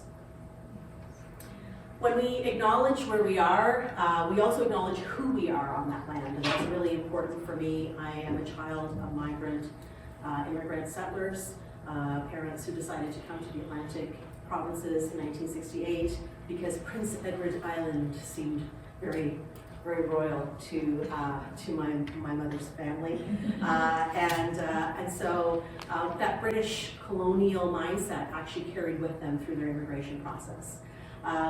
And so in my role in management, but also as my role as a teacher and as a mother as well, I am constantly thinking about truth, reconciliation, and equity. And I recently found out, this is very recently, when I was at the Mi'kmaq Friendship Center, and I realized you can actually have a copy of the TRC recommendations. There's a little pocket version that you can keep with you, and take a look at periodically to see if what Senator Sinclair and his team have recommended, if you're actually doing that.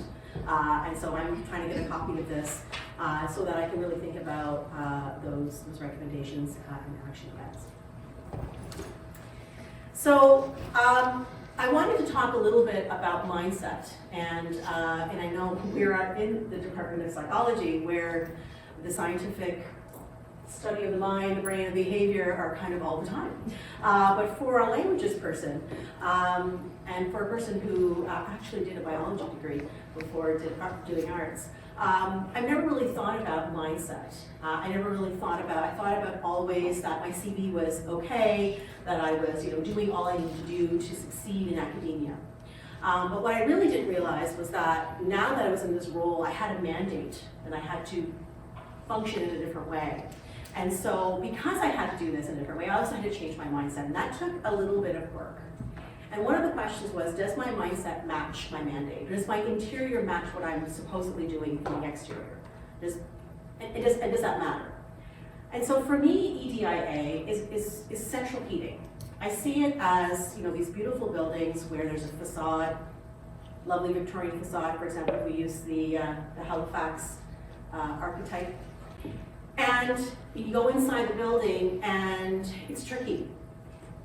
The hallways are narrow, the stairs are not always accessible, the windows are not efficient, and maybe the EDIA desk, shed, extension is at the back of the building. And still the building looks very pretty, but is actually not very inviting and not very welcoming, and really doesn't create a sense of belonging. You always feel like you're in a space that you don't really belong. And so for me, it's never been about the office of diversity, but it's been about centralizing EDIA, or IDEA, which I thought was better, and make that part of the everyday. Now that's a very utopic way of saying it, but it because it really, really requires work. That means you might have to replace windows with more efficient ones. You might have to remove stairs. You might actually have to break down a wall and make it a more open concept. And remove the shed, and in the back actually have a space of tranquility in a garden. So there is restructuring that has to happen within the institution. And I'm using the physical analogy of a house. But that really means that moving away from the side work into the work is something that we all have to do. I just came off a call, which is why I left earlier with a department who's looking at hiring. And I don't have to convince them that it has to be centralized. It has to come from the center. And this was a great conversation to walk into this, knowing that I didn't have to have any kind of explanation for why this is important. They were already on board. So how can I help create an inclusive learning environment when my own mindset is colonized? And so I use the word colonized purposefully, because when my parents left and came here, they had still a colonized mindset, and that has been passed down. And so now as a mom, I'm thinking about how I decolonize myself, because I'm apparently trying to do that for a university.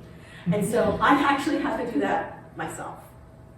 So one of the things that I've been doing has been having this radical acceptance of my truth, of who I am. And this is actually a lot harder than it looks.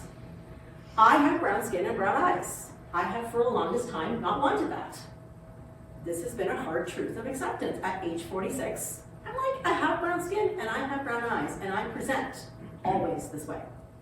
I'm a cis heterosexual woman. This will never change. This is who I am.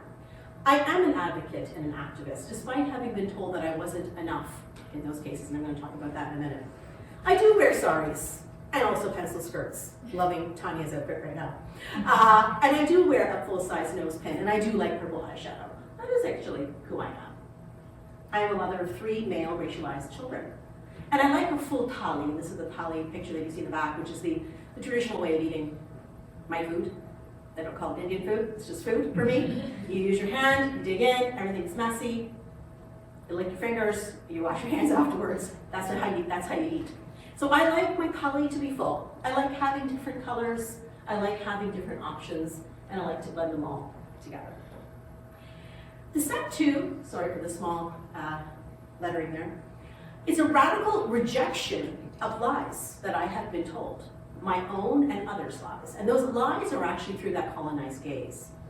So that internalized oppression, that internalized racism and sexism that I really didn't click into until really recently, particularly as I'm in this new position, where I'm advocating and asking and pushing against the salmon flow, and talking to a VP or to a president about how we need to do X, Y, and Z.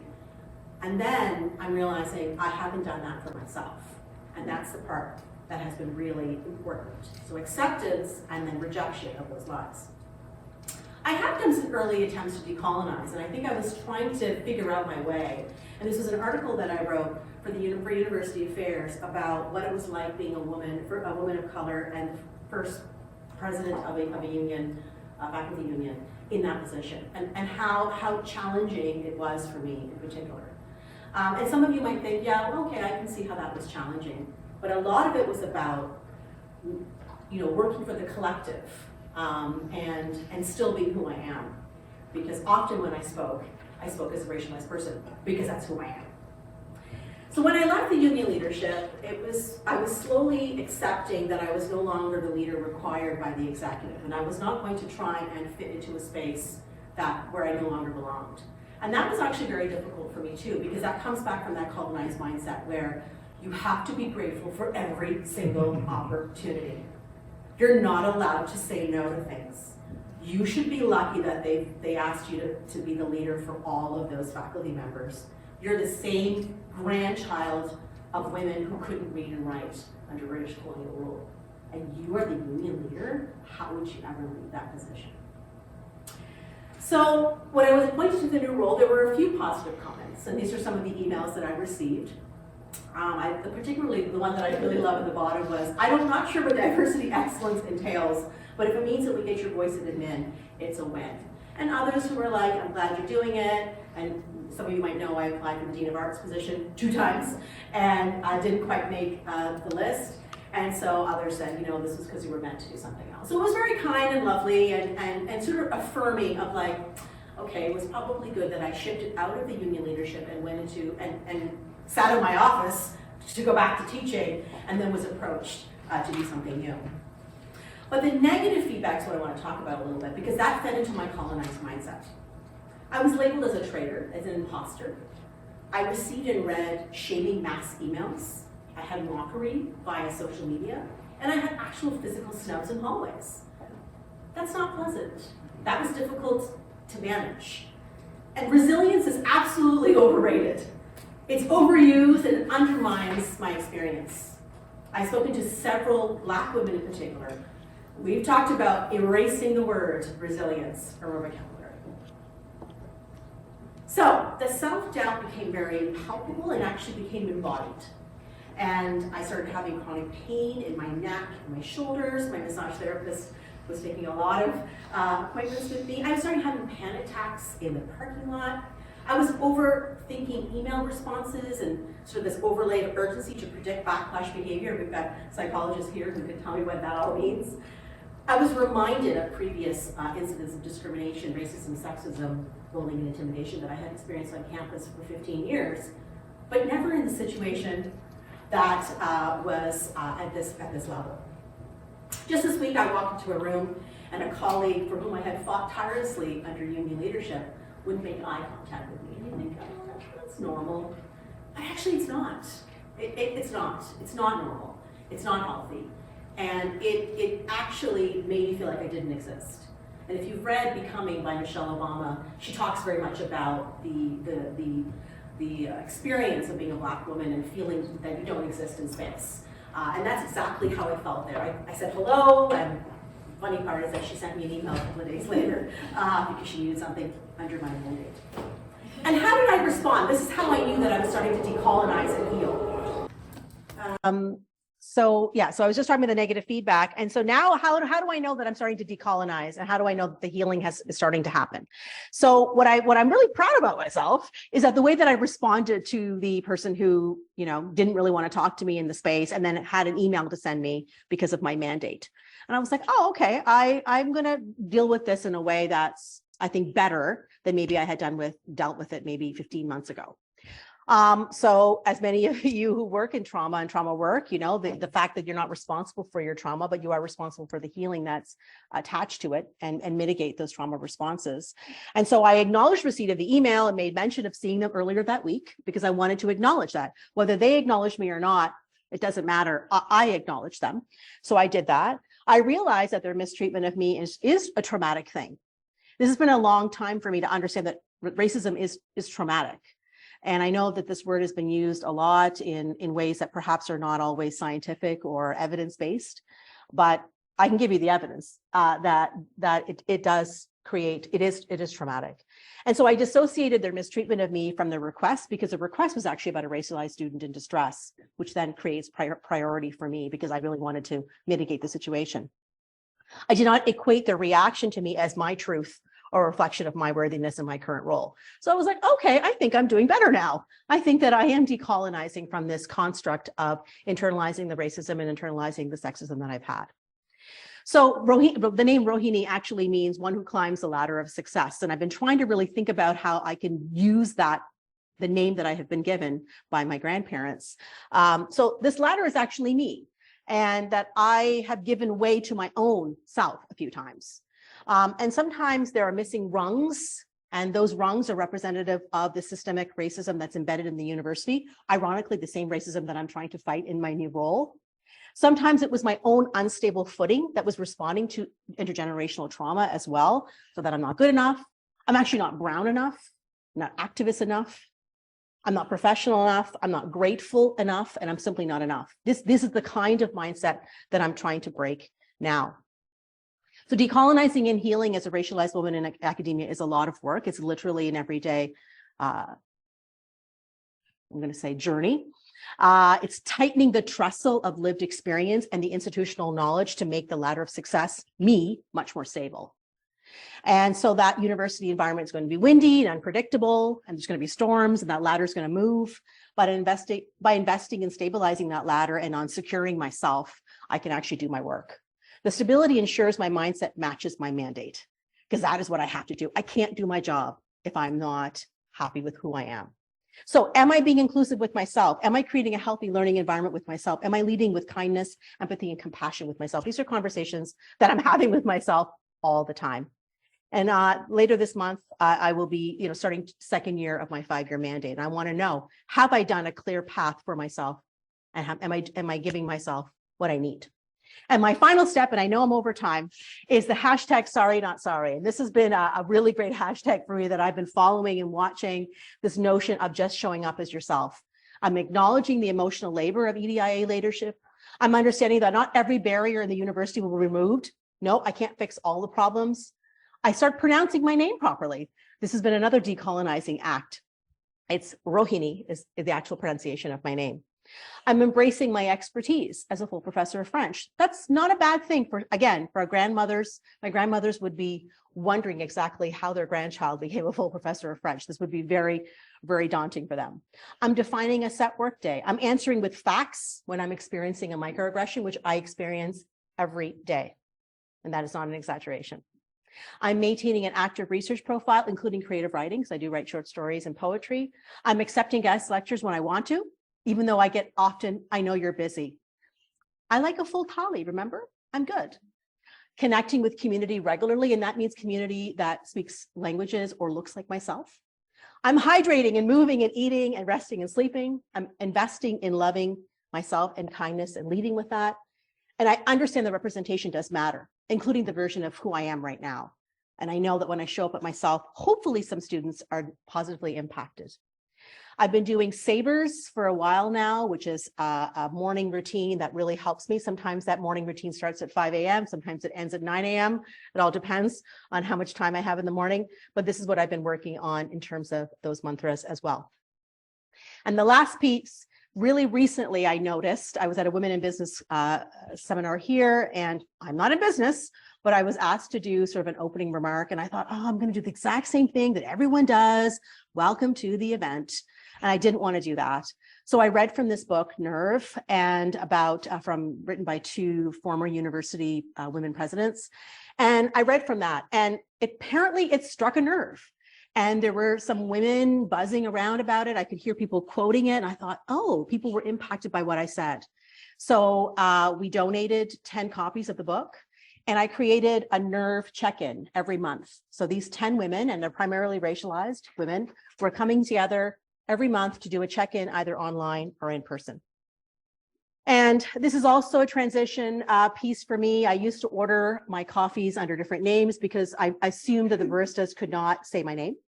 And that was actually a reflection of my own mindset. And I thought, no, if you can say other names, you can say my name. And so Rohini is my name.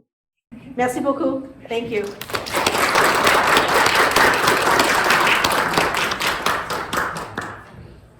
Thank you so much, Rohini. No. Thank you so much, Rohini. Rohini, that's right. Rohini. Rohini, yeah. I wanted to, there are a couple of questions, comments online. Can I click on the chat? Is that the best thing to do? Let's do that. Can we, so can see them? Can we take maybe 2 questions so that we can not get so too far? and it's actually the first one's a comment. I think the point about compassion towards ourselves is so critical and probably the hardest one I face personally. This is from Marianne Fisher. Yes.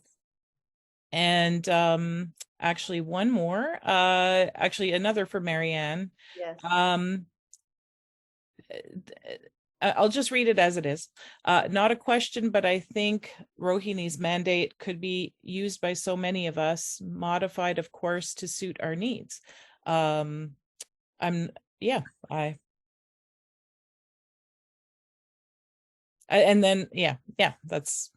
that's what we have here. And there's one more.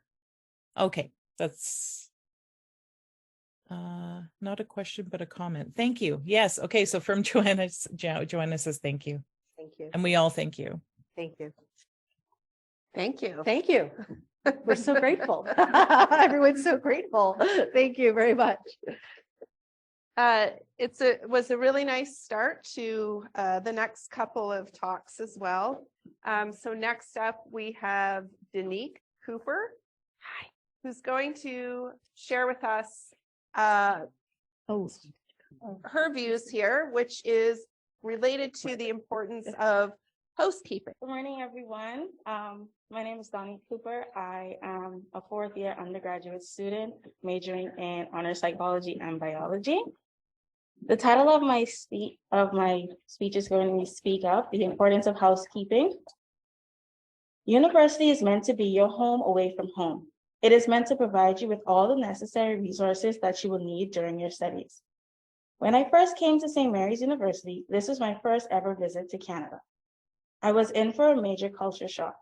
I was not aware of the common day-to-day tasks or resources that were truly available as it is not readily available back home, as it is in Canada.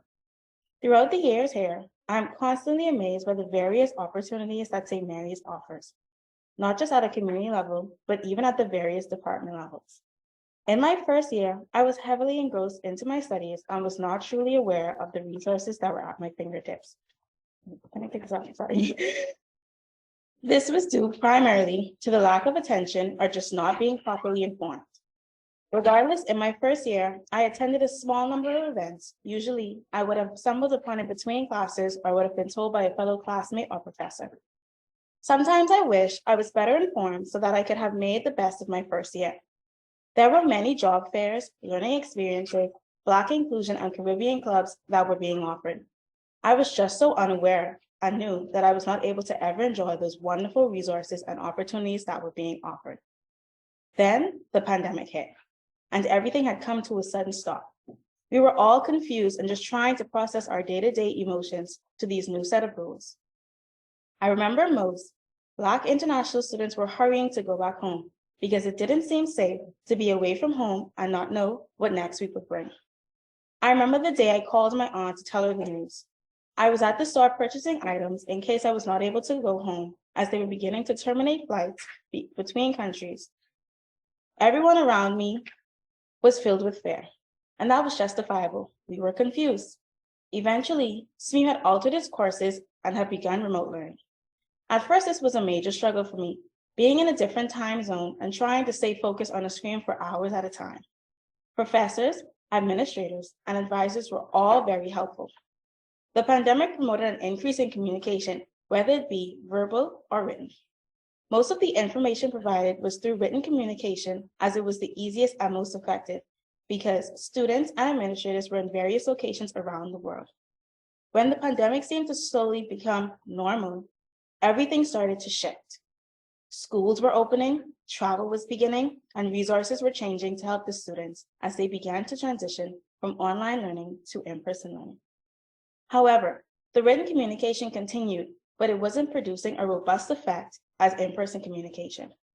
When communicating, there are several cues you want to take into consideration. According to a TED Talk by Marcus Alexander Velasquez, states that the most important aspect of communication is the individual receiving and understanding the information you are conveying. For example, Velasquez states that imagine you are sitting in front of a computer and there are several programs opened. If you are not a computer programmer, that information presented would essentially become useless, regardless of its proper delivery method. Communication becomes most effective when the individual who has received the information is able to properly relay the newfound information to a third party. This is the joy of communication. This is how news travels. Therefore, we must speak up. Using your voice has always been the most beneficial and important source of communication throughout life, evolution, and even in science. Therefore, I want to implement the idea of housekeeping, where at the beginning of each class, professors can share information and opportunities with students. As a student, sometimes we are unaware about major events that are approaching and just need a reminder in our daily lives. During this time, you can ensure that the information is conveyed effectively, students have equal opportunity to access resources, and you can answer any questions that could possibly arise. At St. Mary's, we receive information through the bulletin, the university website, or placed around boards in various areas of the school. But are students truly receiving this information and using it? For this instant, I want to advocate for speaking up.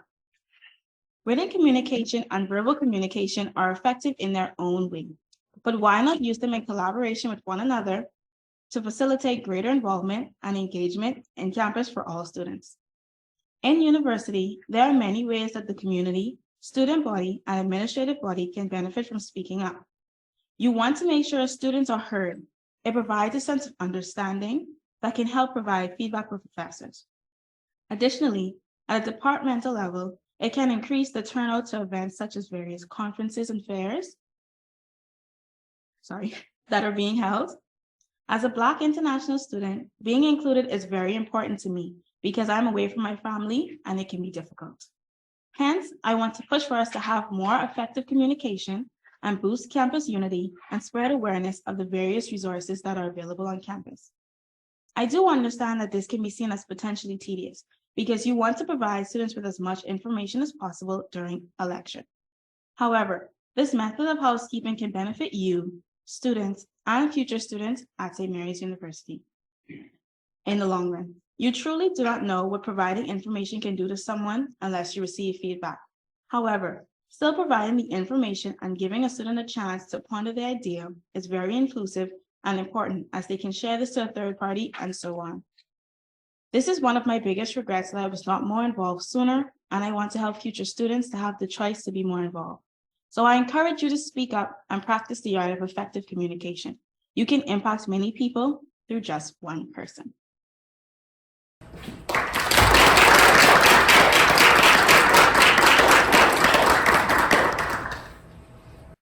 Thank you, Donnique, for sharing that with us. Are there any? Thank you for that. Are there any comments or questions for Donnique before we move on? Anything online? Nothing that, oh, yes, just in the nick of time. So wonderful. Great job, Donnique. And also Sam Pope says this resonated with me. Thank you. I'm currently taking courses by distance and will say this conference was brought to my attention by Tanya's decision, oh no, to send this out for our class via email. So that's lovely. And lots of great job, great job, great job. Any specific suggestions for professors to implement housekeeping? Asks Sarah Jackson. This talk was particularly inspired by my teacher, Dr. Mark Patry. And it was because he starts all of our classes with basically just really asking us, like, how are we doing? He tries to build like a sort of connection with us before we even start our class. So before the class, he usually reminds us, hey, remember you have your midterm on Thursday. Hey, remember you have this assignment coming up. Or he literally sits down and takes 5 to 10 minutes and asks us, what do we need? What can he do better? What can he improve on? What information do we find most helpful in the class? Or he just lets us know, he just let us know about the art gallery that is open with the new gym exhibit.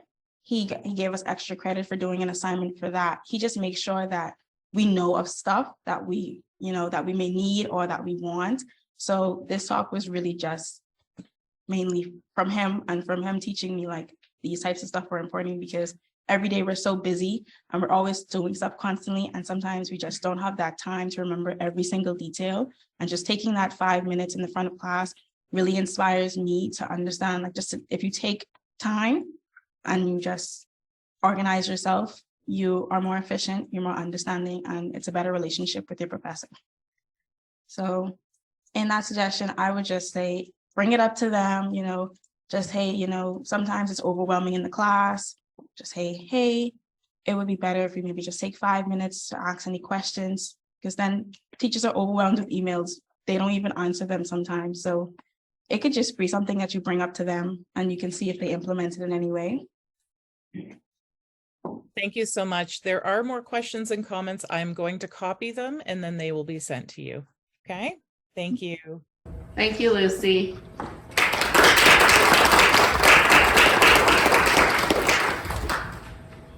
Next up is Danielle Steele. who's going to speak to us about what is inclusion, a Black international student perspective. And Danielle, this is your mic. If you stand in front of it, it will be okay.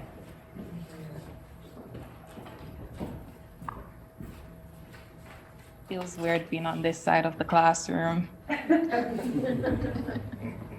So my name is Danielle Steele, and I'm a fourth-year international student here at St. Mary's. I'm originally from Kingston, Jamaica, and I am currently completing an honors degree in psychology. So in the year 2021, Canada accepted over 621,000 students within their borders. That is 621,000 international students who have left their home countries for the purpose of completing higher education. Before moving here, I knew Canada for its multicultural population and its ability to foster diversity by accepting immigrants from various countries. This same idea of diversity is brought to prospective international students during recruitment. Recruiters are sent to foreign countries to convince high school students to apply to schools like St. Mary's. They sometimes make misleading promises of being able to fit right in and having access to numerous resources because of the multicultural and diverse school population. However, when these students have been accepted and are about to start their new journey, the support and resources that they were once promised starts to fade. It has been noted that across many Canadian universities, international students are not always included in equity, diversity, and inclusion policies. We are therefore not always considered a marginalized or equity-seeking group. We are, however, looked at through the framework of internationalization. International students' recruitment and visibility on campuses remains a priority for many universities for them to promote internationalization. This does not provide any real or meaningful commitment to endorse structural development in equity, diversity, or inclusivity amongst this group. From my experience as an international student of color, I've encountered many difficulties as it pertains to assimilating into the Canadian culture. I often experience feelings of isolation and alienation. Not to mention, I am often faced with biases and issues of discrimination based on my status as a foreigner. This coincides with the body of research available on the experiences of international students. The onus should be placed on the university to find creative ways to integrate us into the community. For example, the classroom setting at St. Mary's does not always facilitate inclusion. I find that professors almost always lead discussions and provide examples from a North American narrative, failing to realize that a sizable portion of their class may not share the same experience or even be able to understand. So, as we may be aware, having a diverse environment on its own is useless without factoring in inclusivity. To have a diverse and inclusive environment means to create a space where each person feels valued, respected, and have access to equal opportunities. As a Black international student here at St. Mary's, this feeling of inclusivity does not always exist. Black international students are often left out of the conversation of equity, diversity, and inclusivity. Being a Black international student at St. Mary's creates a unique experience as we are part of two separate marginalized groups. My honors research is therefore dedicated to understanding the experiences of Black international students here at St. Mary's, as it pertains to inclusivity and belongingness. By conducting this study, our aim is to understand and redefine the meaning of inclusivity within this demographic. The study will be conducted in the form of semi-structured interviews. It will be an informal interview so that participants are able to speak freely and express their views with the researchers. Participants will be asked questions such as, what does it mean for you to belong here at St. Mary's? In what ways is St. Mary's inclusive and in what ways is it not? They will also be asked about the barriers that exist within the academic setting and how they believe that these barriers should be addressed. This research is not only important because it will be adding to the growing body of research in EDIA within higher education. It is important because it can hopefully be used when promoting new equity, diversity, and inclusion measures to ensure that Black international students are well represented. We expect to identify the barriers faced within the academic setting at St. Mary's, which may affect how Black international students integrate into the environment. So in conclusion, it is pertinent to cultivate a space where Black international students and the international cohorts at large can feel a semblance of belongingness, both inside and outside of the classrooms. We as Black internationals face many adversities in comparison to the majority population here at St. Mary's for us not to be considered an equity-seeking group. It is in hopes that this research will expound on the experiences of Black internationals and open eyes to the changes that can be made surrounding inclusivity here at St. Mary's. Thank you.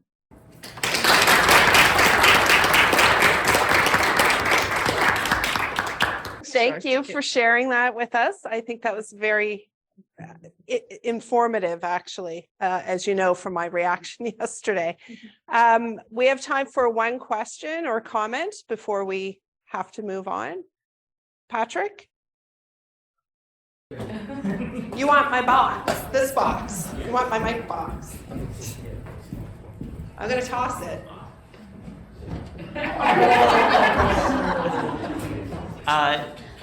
Thank you, Danielle. That talk was super powerful. I was wondering what, basically just like, where do I start? Like, what's the kind of minimum thing that you would expect every prof to be doing to help improve inclusivity and make a more welcoming environment for Black international students? Good question. Well, first off, as I mentioned that in class. No, the box, hold on. Oh. Just throw it. Do you want to catch it? No. Yes. So as I mentioned, like in classes, I find that I can't relate to sometimes what professors are saying because of how like the examples they used. So I feel that in order for us to feel inclusive, like create discussions in classes. I find that even in some of my psychology classes here, there are not much discussions, and it's a culture shock actually, because I come from a place where classes are vibrant, right? And discussions are always taking place. And I know that sometimes with the time limit that classes have, you can't always facilitate that, but I find that we should, or professors can, create a time or create a time in class where you can have discussions, and like that way, by talking to each other, communicating with each other, you can get different views in the classrooms. So that's one way you can facilitate inclusion, like include us in discussions. Our next speakers, Meghan E. Norris and Tara A. Karasewich. They will be speaking about taking a proactive approach, navigating student accommodations. Hello, everybody. I am so glad to be here. For those who don't know me, I actually started my undergraduate training here over 20 years ago now. I'm not sure how, because none of us have aged any in 20 years, but we sure learned a lot together. When I finished my undergrad degree, I went on to graduate school. I was a professor for a while at Purdue University in the States. And then I was back in Halifax for a while. And now I teach and work as the undergraduate chair of psychology at Queen's University. And so I'm going to talk a little bit today about just some of the work we've done in terms of accommodations at Queen's. One of the things that I find really helpful about my career and the zigs and zags that I didn't expect it to have, but it did, was that I've had a lot of experience working in different systems. And at the end of the day, we all operate in systems. Sometimes systems are good, sometimes systems are bad, but we all have opportunities to make change in systems. And so I'm going to talk a little bit about that today. I do have slides, but I also really want to work to bring us together after lunch. So to our colleagues and friends who are online, we're going to get you kind of up and moving a little bit. For those in here, I'm going to get you up and moving a little bit. And just like my students, everybody's cringing as I say that. But I promise it will be okay and we'll have some fun together. Thank you. I'm going to keep my mask on, but you can like assume I have a big smile underneath. Usually I do. So thank you again for letting me be here today. So today I want to talk about some real barriers in terms of systems. I have another talk where I really make a case for the importance of public higher education and how it leads to better society. I'm going to take for granted that we all buy into that here. Higher education is associated with a slew of positive outcomes across the board. And when we have barriers that don't need to be there, we've got a problem. I'm also going to talk about some of the kind of systemic issues we're all in. I'm going to talk a bit about the Nova Scotia system and probably a lot about the Ontario system that I'm coming from. Because there are important differences there. So from Nova Scotia post-secondary accessibility framework, I want to take time to read this out just again to highlight perspectives with respect to accessibility. Access to education is a human right, and Nova Scotia's post-secondary sector is committed to ensuring access for persons with disabilities and others who experience barriers to accessibility, such as those who identify as deaf or neurodivergent.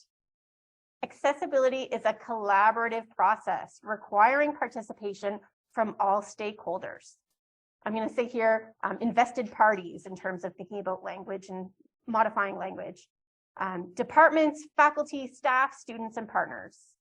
It requires understanding the barriers persons with disabilities face accessing education and committing to prevent and remove them through the proactive design and revision of programs, policies, practices, services, and infrastructure. As a body on the ground working in this takes time, effort, care, a whole lot of resources. It's needed, it's necessary, and I also want to recognize that we are all individuals working in a space, and this can sometimes be really challenging, especially if you have other tasks and duties that you're working on. Something I really appreciate about the Ontario approach to accommodations in post-secondary is that just as equal to what happens in terms of providing accommodation is the process by which you get there. So from Human Rights Ontario, a failure to give any thought or consideration to the issue of accommodation, including what, if any, steps could be taken, constitutes a failure to satisfy the procedural duty to accommodate.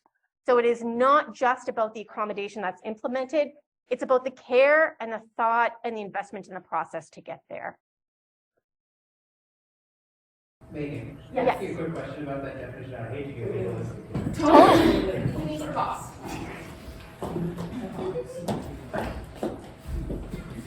Thank you. Okay, sorry. So I find that definition very interesting, if not problematic. So Sure. it says a failure to give any thought. Yeah. So does that implies a very low bar? So I think a challenge in this space is that there are vague and fuzzy definitions. The approach that we're taking and the approach I'm going to show you today is that it's actually a lot of thought. And so because that's the right thing to do, right, at the end of the day. And so, I would hope that we're going to do better than law. If you want to get into what is precedent, I think that's a good question, and I think it's fuzzy and not very well leaned into. I'm going to throw this package in now. Okay, so I'm going to take the position that we must ensure access to equitable learning experiences, not just because it's the legal thing to do, but because it's the right thing to do, because it's associated with a lot of positive outcomes. Ultimately, as instructors, it is our goal to have students able to participate in courses. Language that Queen's is starting to adopt is that, we have these learning outcomes, and we can talk about learning outcomes and pros and cons of them, but it's really important that we communicate what is essential in our courses. So for example, a kind of common example that's talked about is if you have a music class and it's like an orchestra type of class, and you go in and you take a seat as somebody who can play the clarinet, it's not a learning outcome that you play the clarinet, but it is an essential requirement for you to participate that you can play the clarinet. Embedded in our curriculum are lots of these essential requirements that we may or may not make explicit. We want to think about what is essential. So for example, if you're teaching a fourth-year seminar course and an oral presentation is required, that oral presentation is essential. But there's ways that we can have oral presentations that may not mean standing up in front of a class.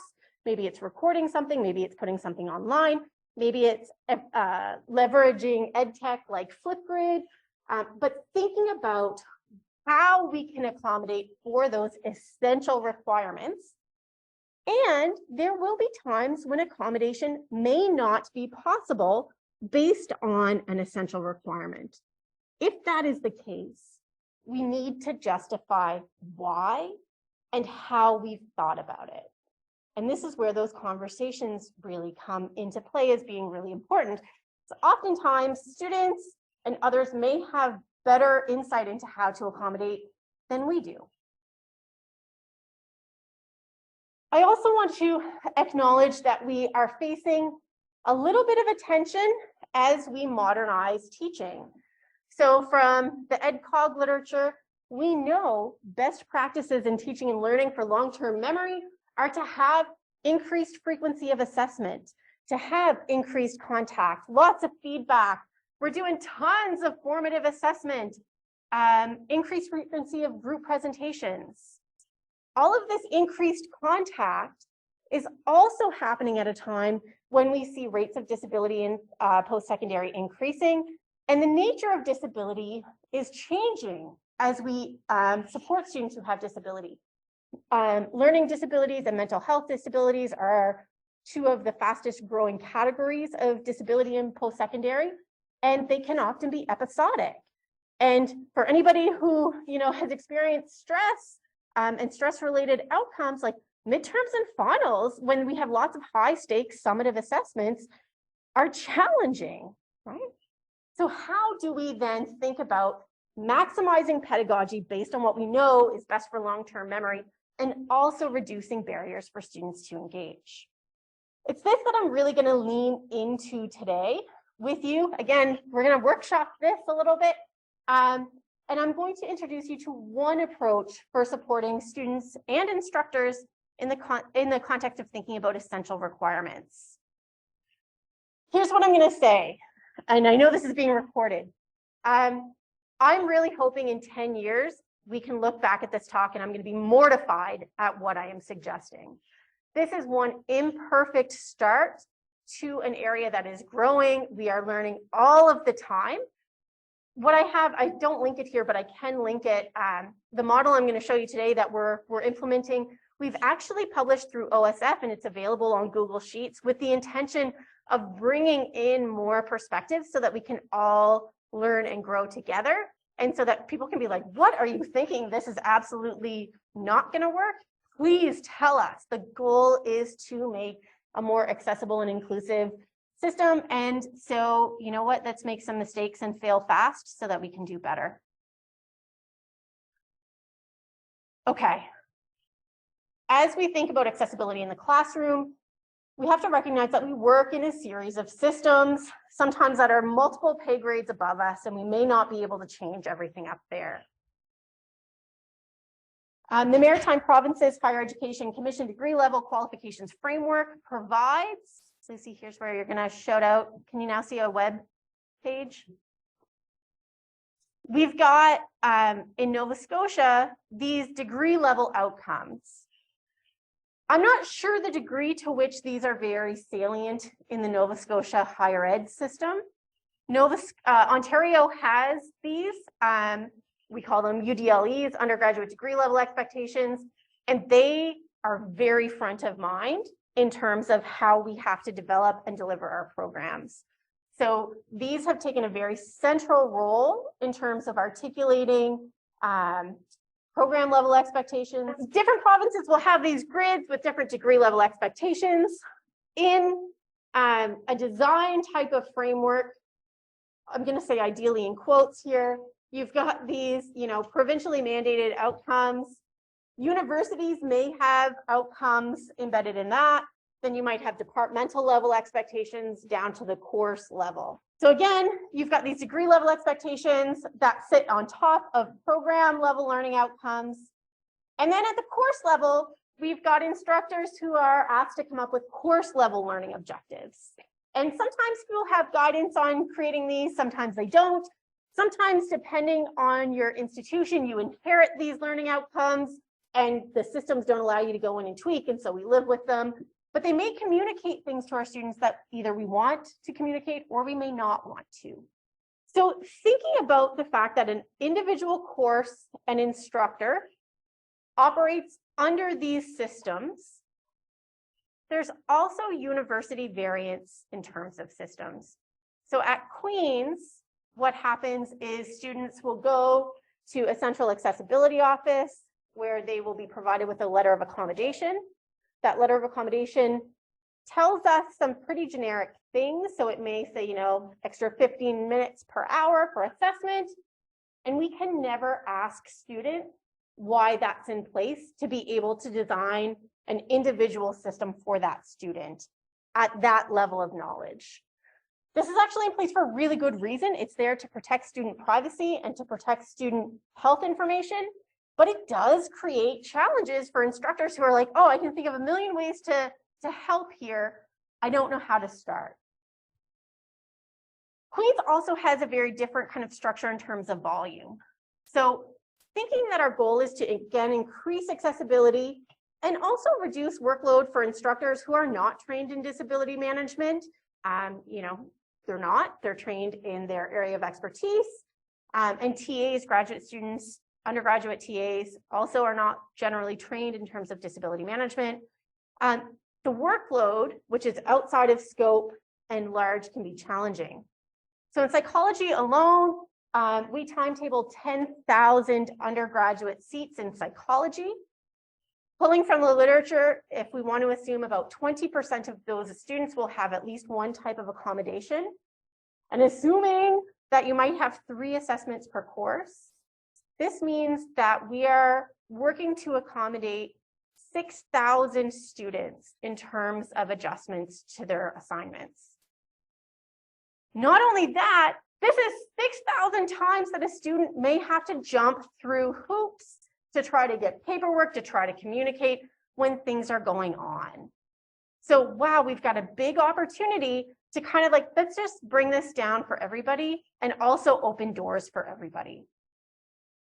The system I'm going to talk about is, first of all, not going to be perfect for everybody. It is a way to reduce some of the barriers. Accommodation is an individualized process. This is not going to take away the need for discussions, but it's hopefully going to take down some of the need for some of those discussions. It's going to make it easier for students. This model is tweakable from a systems level. So again, I'm going to use language that's probably Queen-centric, and I apologize. It's what I know best right now, but you'll see how this can be tweaked across courses and institutions and departments.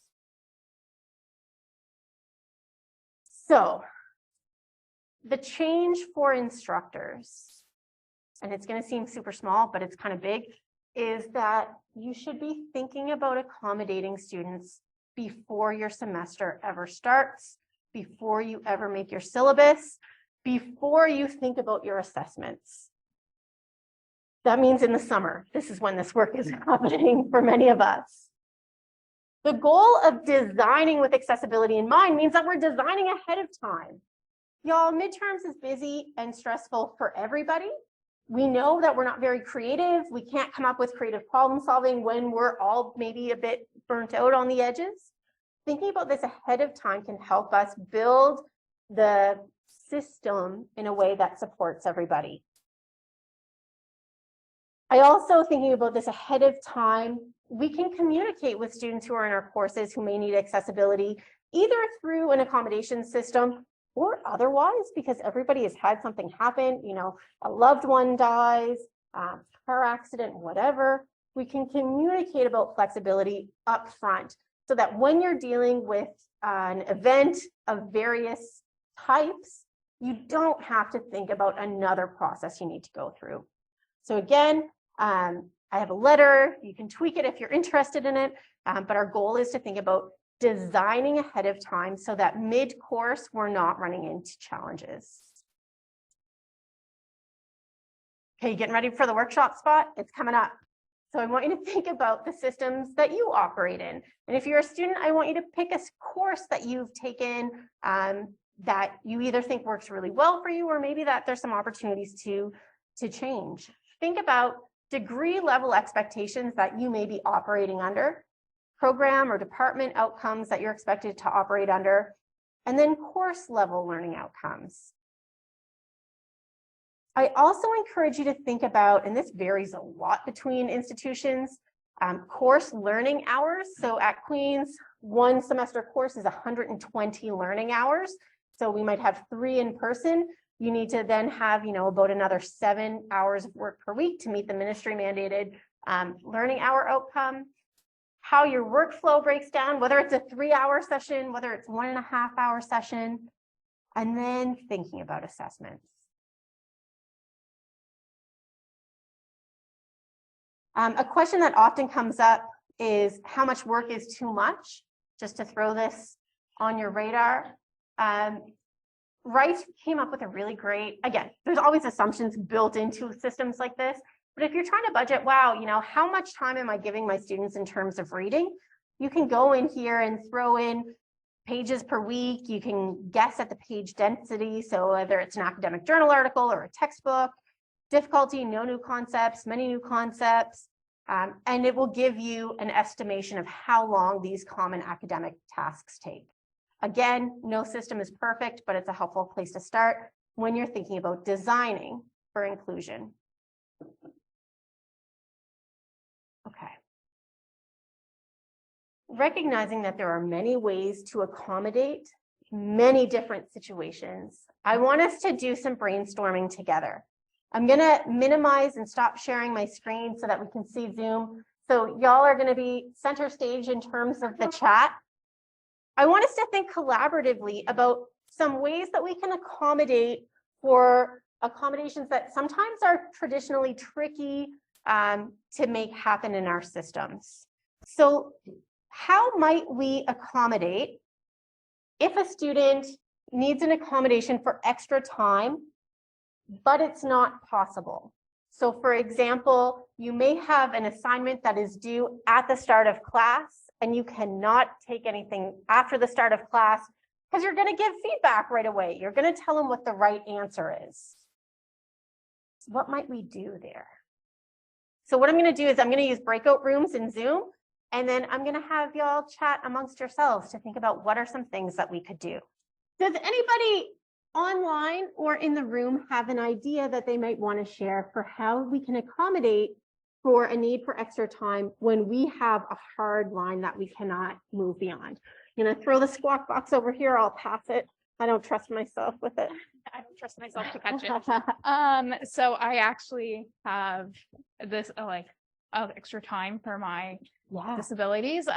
So what one of my teachers did was I would have her class and then another professor, and then I'd have a break time. So she would wait until my break time for me to submit, but I was able to work on it during class as well. Excellent. So, yeah.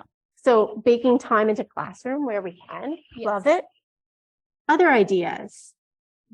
Yes. Oh, I'm not going to throw. There's too many coffee cups. I kind of have a bunch because this is Love it. daily job. Bring it on. But some of the stuff that we kind of encourage professors, looking at how much is actually worth in the syllabus, and if it's something that they can just get feedback on rather than actually be graded on, and that grade could be added on to something else. Yeah. That's something that's very common. If they need extra time, typically they're doing that outside of the classroom anyway. So having them start before everybody else, so then they can return back to class at the same time and then be able to kind of participate at the same time. There's also some room there for maybe looking at like an adapted assessment just for them if they want to stay in the classroom and work within that time constraint. So if it is a student that struggles with multiple choice, maybe you give them one short answer question instead or something like that. But yeah, so that's kind of where we would usually go. Love it. I love the idea. Remembering that we're always kind of looking for flex. So if you can move the start time to give extra time, that can be really helpful. That's what. It can be challenging the premise that you can't give extra time by just giving it to them earlier. Yeah. Do we have ideas coming from online? Making it accessible prior, love it. Making it participation based, absolutely. Oh. Now I feel like you're just testing my catching abilities. That's all right. No, it's good. My step count, I gotta get So while I was teaching one of the courses in management science, there was a very sharp student and he has certain disabilities. So my technique was giving him extra time after the lecture. He needed some clarifications on using different kinds of software, and he's kind of overwhelmed with the class. So give him time directly after the lecture. I love it. Yeah. So making the time. Yeah. Love it. Thank you. Online, Megan, we have Carolyn who's suggesting allow students to only do a certain number of them, these quizzes or assignments, so do 10 of 15, so they can drop low grades or skip ones that they don't get done without any penalty. I love it. Drop policies are another really great way to do this, and it also can be done universally. So again, thinking about systems, I used to call this UDL. I've been gotten feedback from a reviewer that really what we're talking about here is flexible design. So when you talk about UDL, sometimes it brings in really fixed ideas about the types of flexibility you're talking about. But what we're talking about here is flexibility in terms of submissions. And when we have a drop policy, it benefits all students, right? So if you miss the bus, if, you know, a loved one dies, if something horrible has happened, or if something amazing has happened, like we often talk about like this in the context of sometimes bad things happen, which is really important, obviously, but also sometimes students may be winning an award. It can help to reduce concerns about needing to be missing some requirements. I think there was another hand. Yes.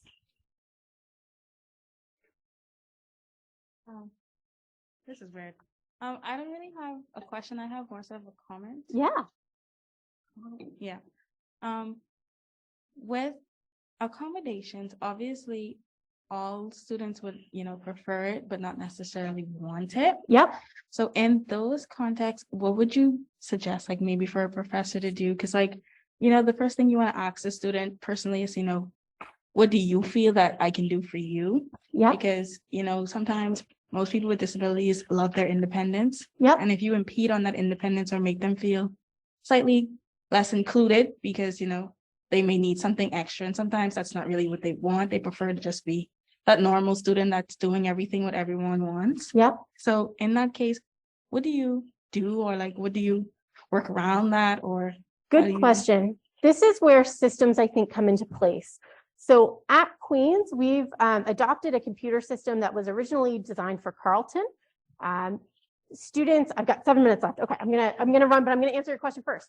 So what we actually have is a system where students, I never know that a student has an accommodation unless they tell me. So it is a system where I wouldn't put anything into place. So we also use D2L, Brightspace, we call it on cue because that's what we do, to make things confusing. But like, I would never go in and add extra time until a student says, I want you to apply this for me. So really empowering the student to be the driver of when accommodations come in or not. There's challenges with that system too. I'll be honest. So it's really tough for me as an instructor if a student understandably has a flare, 2 hours before an exam, and then I need to go in and make adjustments into the learning management system at that point. It can be really tough. That's when we think about designing for what if that happens, because the reality is a condition can flare.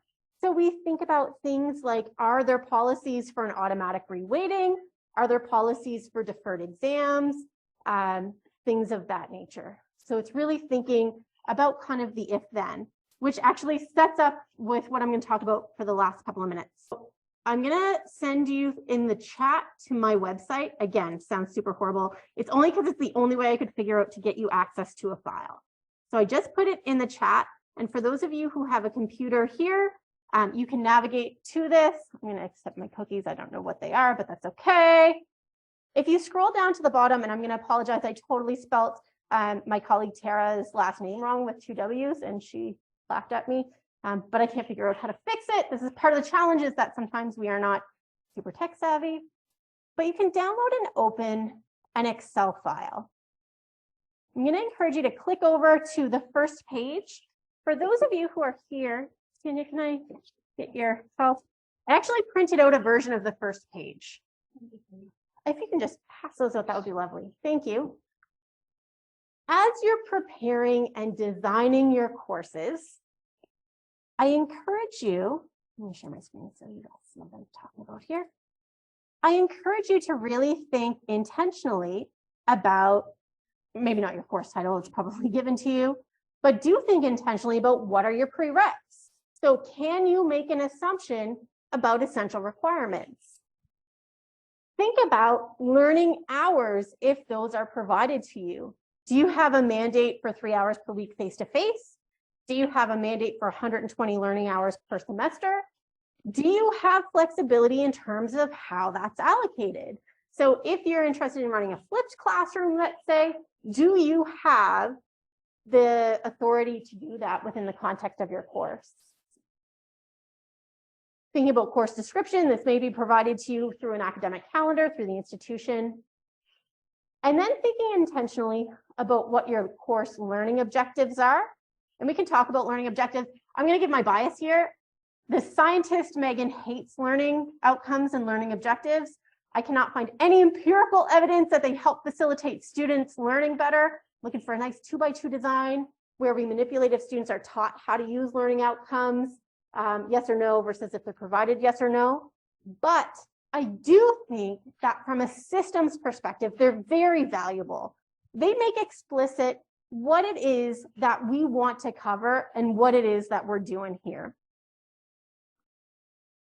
Also thinking about unwritten essential requirements. Once you have these in hand and the sheet that's going around, you can then start to think about, how would I assess this? Maybe you're going to have a midterm test. Maybe you're going to have weekly quizzes. Maybe they're going to be formative. Maybe they're participation-based, recognizing that participation-based grading can also be a barrier unless we have things like draft policies in place. You can think about whether you're assessing your learning outcomes or not. And then once you have kind of that background thinking in place, you can then start to think about if-then thinking is what I'm going to call this. Again, I'm going to use Queen's terminology because I have access to the inner workings of that system. But I encourage you to think about the assessments, the due dates that you have. You can have a description, if you will. Learning outcomes assessed, which really is kind of a systems thing. Universal adjustments that may be possible. Requires extra time on quizzes. What are you going to do? So if a student needs 15 minutes per hour, can you do that? Maybe it's as simple as input extra time into OnQ. Maybe it's connect with Fred Smither Center because they're going to help me in terms of booking a room. What's going to happen if it can't take a quiz or exam at a specific time of day? Are there academic integrity concerns? And sometimes there are. If you're concerned about, there was a great question for those of you who know Ron Folden, a question called, it was just wither personality, question mark. And so that type of, you may know this question, it's a question that would be very easily shared. So do you need to have different versions of the exam? Not just to protect the integrity of the assessment, but I'm going to argue it also protects our students who need accommodation. So people often view accommodations as making something less rigorous, or, oh, that's, accommodated so much it doesn't assess what it's intended to. That's not true at all. And I think part of it is really advocating for the thoughtfulness behind how we design our assessments and assess, to bring a reassurance to everybody that this is still important, rigorous work that's happening. I'll encourage you to scroll over. I'm getting the stop sign, so I'm going to stop here. But you'll see that there's lots of different common accommodations that we see. I do not focus on the physical built space because it's often something as instructors we don't have the power to have change over, but you can certainly add more to this. So I will stop there. Thank you so much.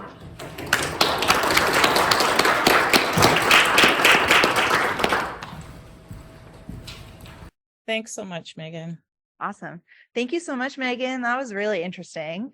I just wanted to know, in your experience, I'm looking at this chart and I'm thinking, in a perfect world, every professor is filling that out in advance and having these summertime thoughts. But I think we both know that in reality, that doesn't happen. In your experience, how have you been able to assist the buy-in from the academic side of the institution?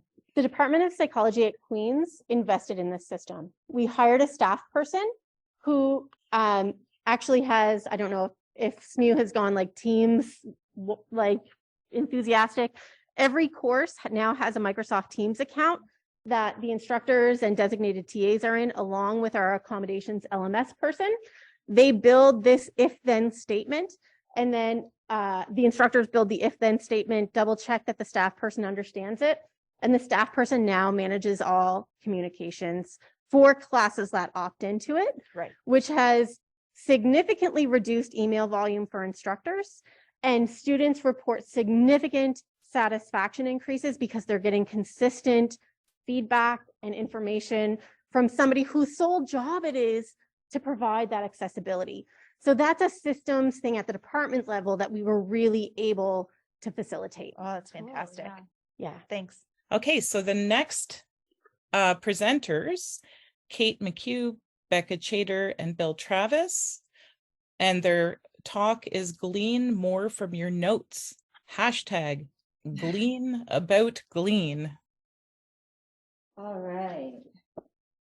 I was up here earlier discussing UDL with our colleague Jen, but I'm back now to kind of build on what Megan was just sharing and discuss a little bit about accommodations from the Fred Smithers Center, which is our Center for Student Accessibility here at St. Mary's, and talk a bit about a little problem we have encountered and a way forward that we're working on. I was perhaps a little ambitious thinking we would get hashtag Gleanaboutglean trending, so feel free to pump that out if you'd like. So Becca and I, as I mentioned, I'm the manager of Fred Smithers. Becca is an accessibility advisor. Becca works with students here at St. Mary's with the last name A through L and helps to determine which accommodations are best suited for their needs and how we ensure that those accommodations are being rolled out and met. So we are hopefully going to keep things under time here, and I'll pass it over to Becca to set the context of what we're about to discuss. So I'm super excited to be here, and I'm super excited about what we're going to be talking about today. Going to get everybody pumped up because it's super exciting stuff happening. But we're talking about peer note taking, and it's one of the many academic accommodations that's available through the Fred Smithers Center, and it's one that is highly, highly requested. Students request a note taker through us. We then work with staff we work with faculty to try and recruit a peer note taker in each course. Notes are then shared in an online secure location. But historically, this has always been a problem. It's been really hard to find volunteers.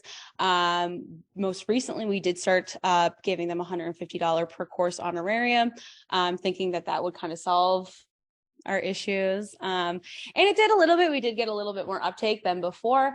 They were always able to put on their co-curricular record as well. So that was always a big draw for some students. But there was lots of challenges, which Kate will get into. Peer note-taking can be wonderful when it works really well. If you have a dedicated note taker, someone who is highly organized, has excellent time management skills, attends class 100% without fault, and it can work really well. It's a wonderful accommodation, and I don't think it's one we will see disappear entirely. However, there are a few problems with peer note-taking, and that is, I've listed here, it can be quite unreliable. Life happens, a student misses a class, therefore the student relying on those notes might not get the notes that they're expecting or need to enhance their learning. Quality control is quite difficult. This year we introduced a module on Brightspace, a training module on how to take notes for others. And it was a mandatory element of peer note takers so that they were able to receive that $150 honorarium. It's also a manual process. Our office, we're a small team of 5 at the moment, soon to be 6, hopefully, if my post goes up on if we're able to successfully recruit our next colleague.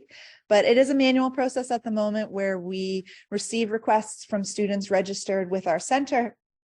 And then we reach out to faculty members who then advertise the opportunity to become a peer note taker. The note taker comes to us and we match them and create a shared secure space for those notes to be exchanged.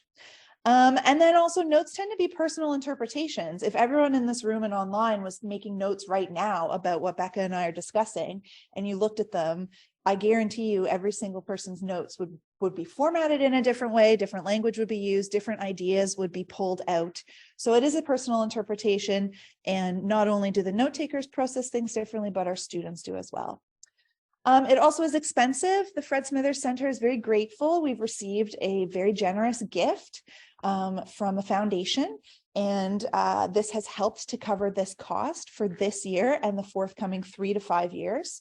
However, $150 a course. We have over 800 students registered with the Fred Smithers Center, taking anywhere between 2 to 5 courses per semester. You can do the math. Math is not my strong suit. It can be quite expensive. And lastly, there's high demand. As Becca mentioned, peer note-taking is one of our biggest accommodations that we assign to students. It's one of the most requested accommodations alongside extra time with writing tests and exams. And the recruitment challenges are quite difficult. We have a great pool of faculty members here that help us to recruit these note-takers, but it is something that is a bit of a challenge. So just to kind of look at, we talked about all the challenges, but this is where we're really at. So about 90 students requested peer note taking for 169 courses. So 169 course requests were gone out. We had 53 peer note takers that were recruited and trained to take notes in 70 courses. Therefore, 41% of note taker requests have been fulfilled and 59% have not, despite there being an honorarium. So if we look at those numbers, I mean, it's not great. There's 100 courses out there that students are waiting for notes in, and we're not going to see them. And then I think it's important to note too, within those 70 courses as well, it's really great to ask a student to share their notes the first week of September. They're really excited. They might drop the course a couple weeks later. We don't know about it.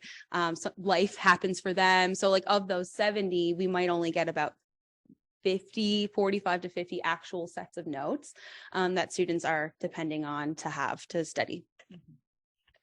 So you can see our challenge, and hopefully this kind of sets the scene for where we're looking next. So this is one of many potential solutions. I know that there's many ways to use the GPS to get to the final destination, as Jen said. So this is one route that we are going to explore further, alongside keeping our peer note-taking program for the next year or two. We're kind of seeing how this picks up. But basically, Glean is a note-taking software platform that the Fred Smithers Center has recently procured. It's online, it's cloud-based, it offers a variety of tools, and there's a list here, it records lectures, the audio, it can provide transcripts. Transcription doesn't happen in real time. But students 3 to 5 minutes after the audio is recorded can click a button and it will provide the full transcription. The reason for this is that during Glean studies and research, they found that actual live transcription on their screen was serving as a bit of a distraction for the students. So you'll see how Glean works in just a moment, and they're always kind of adjusting it, which is really interesting. It imports class slides or photos if you have them available to you. It can speed up, slow down audio. You can flag important content as you go so you know to return back to a certain place. It works across a number of devices, and it supports both in-person and online courses. Okay, so this is a list of things, 2 minutes, my goodness. So we have a 3-minute video, so I'll speed it up. And so I will show you now the 3-minute video. We'll also say that we had hoped to be able to run a live demo today, but procurement processes were held up by a few weeks. And actually, ironically, I got the notification this morning that Glean has been purchased. We are now official license owners. So if you, thank you. If we have another conference like this in the second semester, we will happily provide a live demo, but this gives you a very brief overview of what is possible. When you are studying in person or remotely, explore the notes.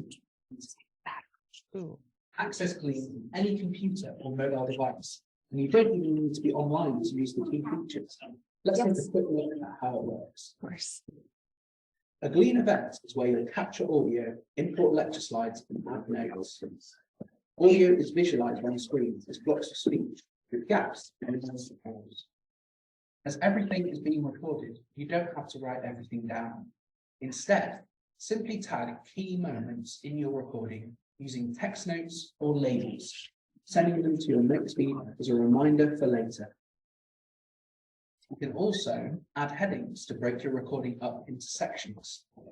Add tasks, which you can tick off later once completed. Insert lecture slides in whichever order you choose. People are making comments. You can even post text from slides directly into your notes feed. When you're finished recording, just click stop. I know it meant just because. When you come back to your event, you'll have a complete record of what was said alongside your notes, so you know which parts you need to review. Each entry is linked to blocks of speech, so you can listen back to the key moments and note down the information you need in more detail at your own pace. But theoretical physics shows that time travel is not only possible, it has actually already been realized. Just fill in the blanks and you'll have a full set of notes in no time at all. If your recording is unclear, improve playback quality with our audio cleanup tools. Click Convert to Text and get a complete transcript alongside your audio. Listen back with word highlighting and easily post key sections of the transcript to your feed. If you want to add more rich information, you can even add definitions directly from Wikipedia, search for online images and post them to your feed, and create easy-to-view links to useful web pages. When it's time to review your notes, simplify things using our reading view. Or if you want to export your notes out of Glean, you can print them or copy them to your clipboard, ready to paste into your preferred application. No laptop? No problem. Use the Glean mobile app instead. You can record audio, add text notes, labels, tasks, and even take pictures. Great if you need to grab a photo, a slide, or whiteboard. And with Glean's cloud storage, you can work seamlessly between your laptop and mobile device. We've even got you covered when attending virtual classrooms or watching online videos, because with Glean, you can capture all your screen audio as well. Fit everything on screen easily by resizing the Glean window, and you can even take useful screenshots with a single click. Using Glean is a great way to help you become an independent and effective note taker. And it's so simple to use, you'll see the benefits straight away. Of course, when you're introducing new and wonderful things, there are going to be some steps that you need to consider and possibly some hurdles to overcome, which we are up to the task, I would say. The first thing is St. Mary's does not have an active lecture recording policy. So this is something that we will need to work quite diligently to ensure is in place. But the best part of Glean is, okay, so the best part of Glean, which everybody's gonna be really excited about, is that the recordings themselves can't be taken from Glean. So they're just saved onto a cloud-based software, so they can't be shared with anybody, they can't be downloaded. I mean, of course, students are creative, so if they really want to get it, there's always ways around that. But one of the things is that we really were hopeful and excited about is the fact that this eliminates a lot of risk on the professor, because it's all going to be shared in that one shared space that they know that they're going to be able to, and it's not going to be shared easily among other students. So yeah, we're really excited about that. Yeah, I think that Glean has a number of resources and some support available to help us explain both the importance of this type of software available to students, but also the security elements and the secure ability for students to take notes without the risk of intellectual property being shared. So that's something that we're hoping to work closely with faculty and ensure that a lecture recording policy is in place before this app is released to our students. We will be doing an official launch in January and piloting the software to see how it goes. There will be training required on our end to manage the software from the backside, but also for students to be able to utilize it. And again, for faculty to feel comfortable and supportive with this type of technology in the classroom. We have initially purchased 150 licenses, which hopefully will cover the demand. So, but if selection or if demand increases, then we'll have to think about a selection process or funding to up the license amount. And then, of course, within introducing anything new, we have to think about what does success look like? Does success look like all of our licenses are used? Does success look like having a small focus group of students and talking about their experiences, and then reviewing and thinking about how we move forward from there? So there's lots of work to be done. My hope is that this will be something that can be a complement to the peer note-taking program for the next few years, and then determine what this looks like in the future. And that is it. And I'm sorry we went over a few minutes over time.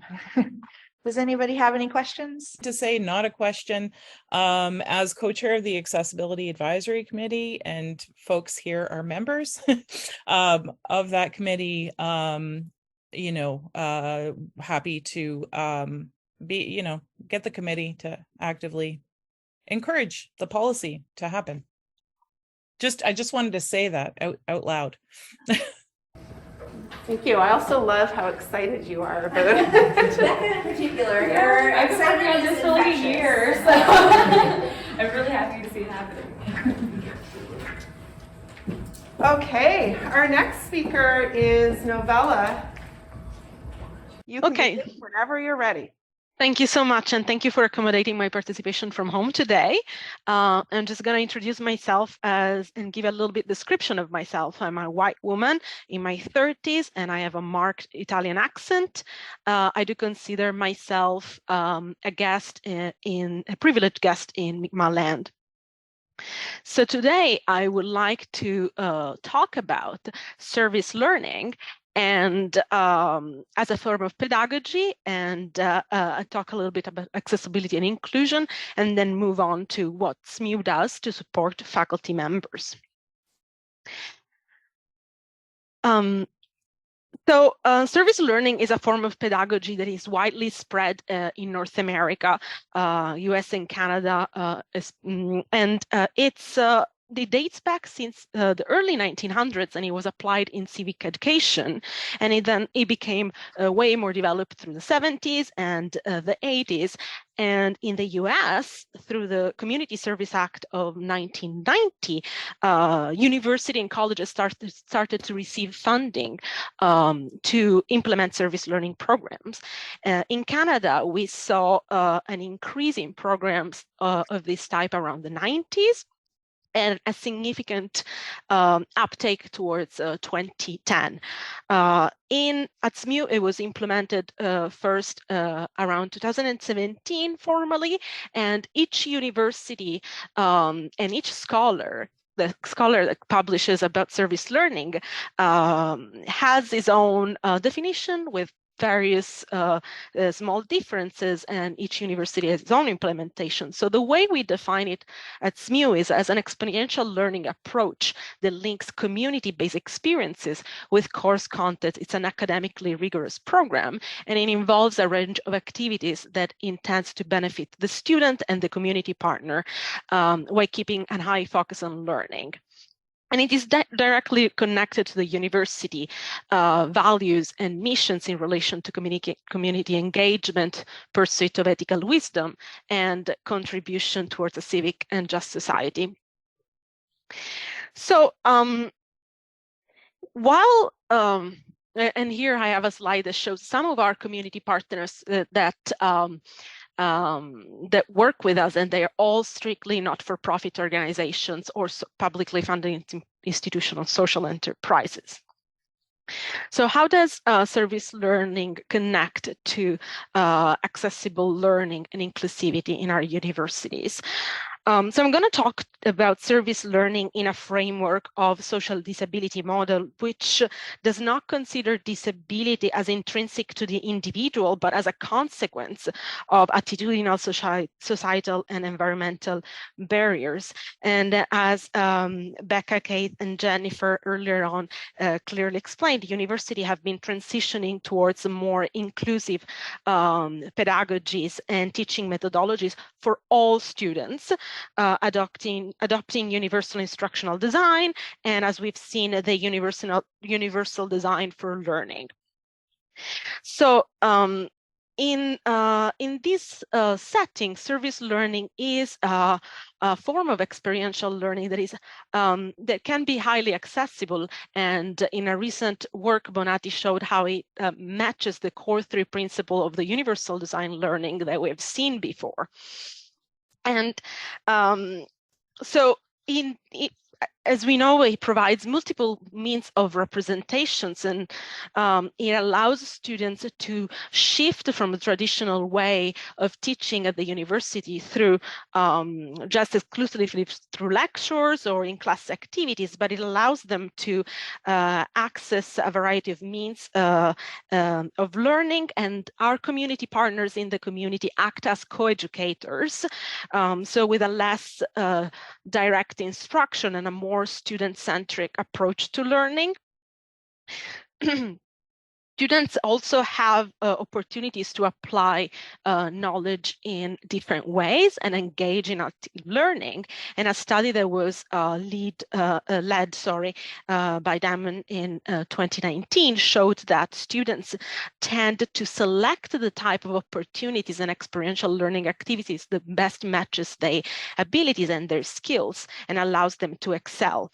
Some students would prefer direct projects with face-to-face interactions. Other students would prefer indirect projects or activism. And the third aspect in which service learning aligns with this principle is that it provides and supports students' engagement. The fact that service learning creates tangible benefits for the community partner and also for the students improves student engagement and student success and participation even in the classroom. Several studies have shown that. And one of the things that I call positive externalities of this pedagogy is that a student can explore themselves and learn more about what potential career they would like to do. And this is an experience that prepares towards their work environment. So this gives them an opportunity also to have an easier access to the job market. Which we know it can be challenging for every student,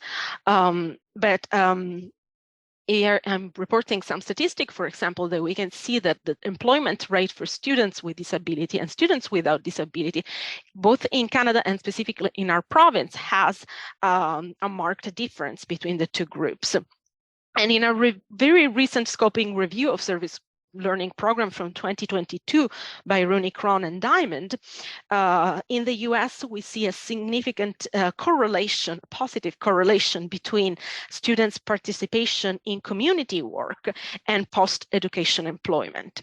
So service learning contributes in creating an accessible and inclusive framework, not only at the university level, but also in the job market and society as a whole. So one of the things that comes to mind is service learning inherently accessible and inclusive? And just to use the words of Kent and Gureka, which have published a groundbreaking paper in the early 2000s, service learning could actually be a disservice to our student population with disability if it is not implemented properly. In fact, data shows that students with disability are one of the groups that are underrepresented in service learning program and experiential learning programs in general. And if our programs don't reflect the variety of our student population, then we have actually the risk of reinforcing societal stereotypes. So we also know that experiential learning activities have significant barriers entrance for students, especially for students that experience that have a disability. And we know that this can be a lot related to the way it is sometimes hard to anticipate all the accommodation needs in the job market and in the placements. And so it is absolutely necessary that universities engage with community partners in a way that takes into consideration accessibility and inclusivity in those placements and tries to reduce these entrance barriers. We also know that there are lots of barriers connected to the way service learning programs connects to the courses and to the learning objective of the courses. So in this perspective, we need to create a dialogue between faculty and office coordinators of service learning and students in order to ensure that there are some variables that are addressed, such as length of the program, location of the service learning, type of activities that are offered that allow for an increased student participation. So just to say that with Mitchell and Danao, two of the scholars that I've been following, the universities need to deliver a menu of options for our students in order to fully represent in their program the real student population. So how does SMU fit in that? In 2017, SMU chose a centered approach. We have a service learning office in the student center, and I work in that office. And through this office, faculty can receive support in terms of implementation and planning of service learning experiences for students. We support them also in developing meaningful and effective strategies for the students to connect their experiences to the learning objectives of the course and to go through a process of reflection. So our job consists also in developing and searching for accessible opportunities in the community and offer them to students through in each course, and have try to create a balanced menu of options, I was saying before, in each course, so that students can choose a placement that best fit their abilities and their not only their interests. We also take care of all the elements that are connected to the risk assessment of each of those placements. This, of course, requires a lot of support also for the students. So we offer that throughout the semester while the students take the service learning courses, and we monitor their experience throughout. We also collect all the information at the end of the experience to evaluate which partners have best met our needs in terms of our students' needs and the needs of the institutions, and also how our students contributed to their the partner work and needs. So one of the aspects that we hope moving forward to implement is increasing support for students and from underrepresented categories. There are a variety of funding that our office is thinking to applying, and we're taking this first step by trying to find ways to support students with disability and increasing their program. We're currently working towards a potential scholarship program to support them. And that goes in line with what other Canadian universities have been doing throughout. Okay, so there are certainly very many aspects that involve faculties in the development of these programs, and a couple of years ago, my predecessor, Sarah Bray, and another faculty member, Dr. Schneider, developed a service learning module on Brightspace that can be accessed by only instructor, and that provide several resources to learn more about service learning and effective strategies of implementation. That's certainly a first resource that can be used, and our office is always available for any other for support. Okay, I hope I didn't speak too fast, and I'm happy to take any question. Thank you for that, Novella. We, as in the EDIA committee, has used your services over the last couple of months, I guess, through the summer. It's been simple and easy to do so. We've had wonderful students working with us, doing wonderful, helpful things. Any questions in our online audience? Well, there's a lively discussion about the apparent.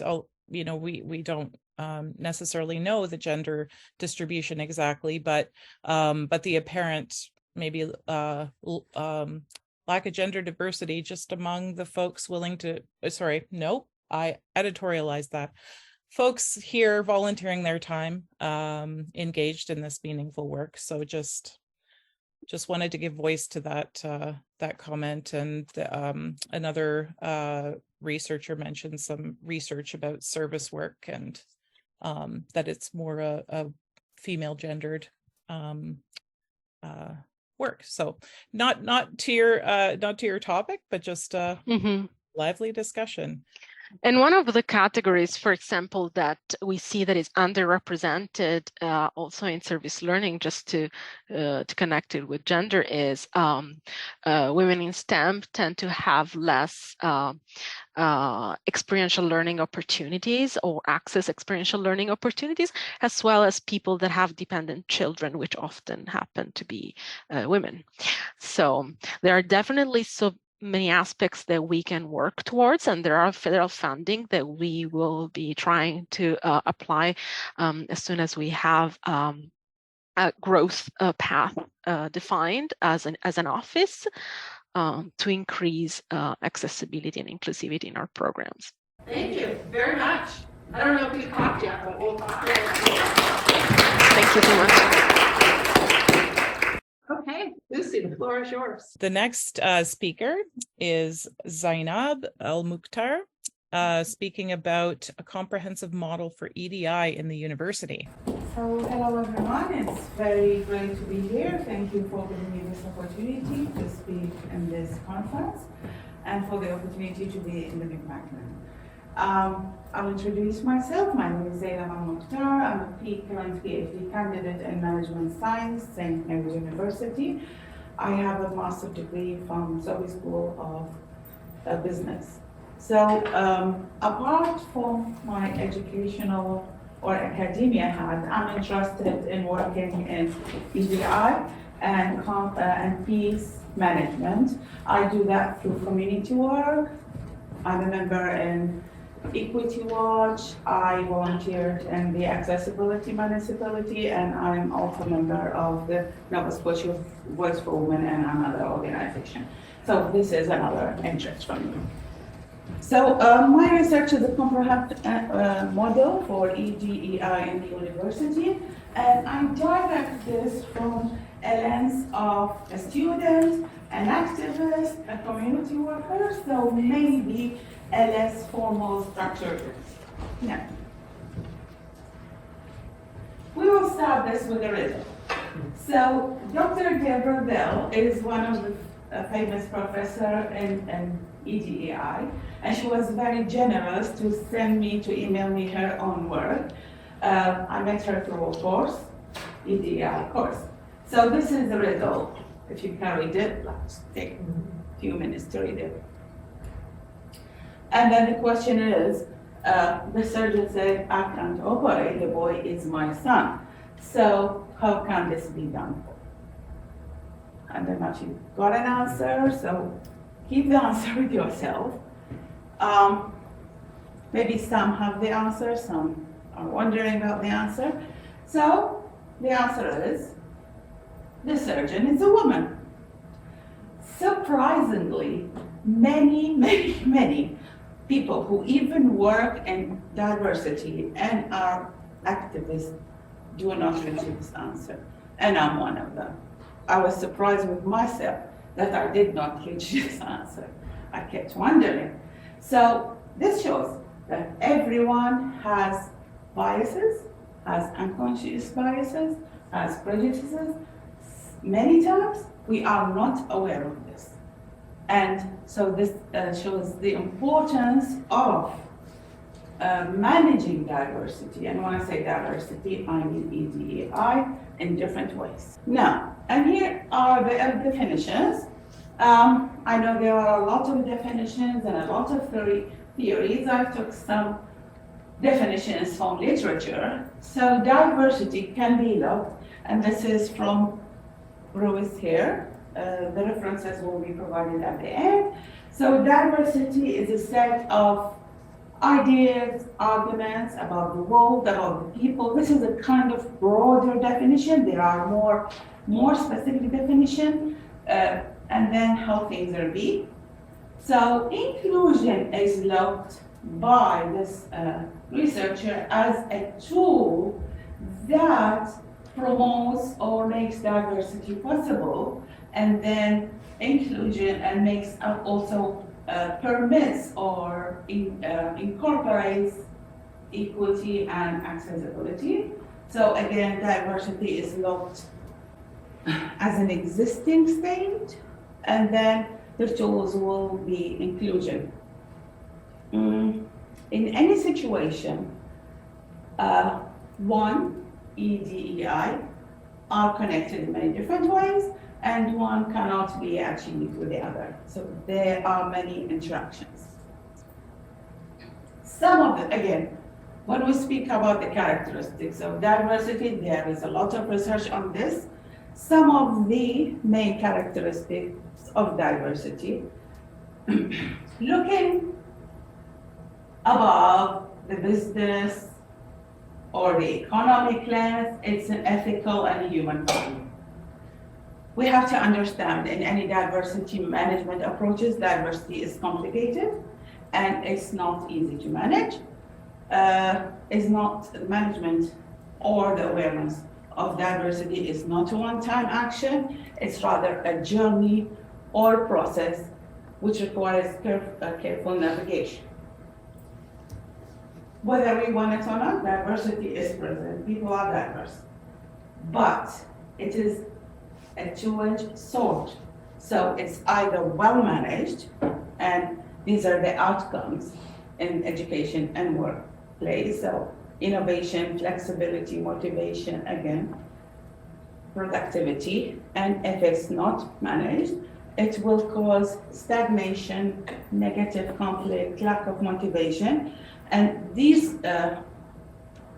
slide is based on the research of Celia Liang. Now, to be able to manage and increase awareness, incorporate diversity, we have to understand the main categories of diversity. Again, those categories are not fixed, and different authors categorize it differently. I like this one, that there are three main categorization of diversity: demographic diversity, and this is to do with our identities, characteristics. This is very highly essentialized, and we see that in our everyday communication. Experiential diversity is our preferences, our identities of our growth, and cognitive diversity is our identities of aspiration. And this is much noticeable and also in workplaces. People have different way of thinking, have different way of solving problems. So these are the main categories of diversity. And again, we see that they are not separated, they are connected in many ways. Now, this is a general decision, a general review of how, or general structure of how to manage those diversities. Generally, the demographic diversity can be managed by campaigns, training programs. The special one is the identities of growth or experiential diversity, as it belongs to the self-preferences and the self-needs. The best way to manage it is not to interfere, but to accept it, respect it, and incorporate it. As for the cognitive diversity, it's the way of inspiration. So cognitive, different ways of thinking, different ways of working, different ways of expression, different accents should be encouraged, and should be, it's a wealth rather than a negativity.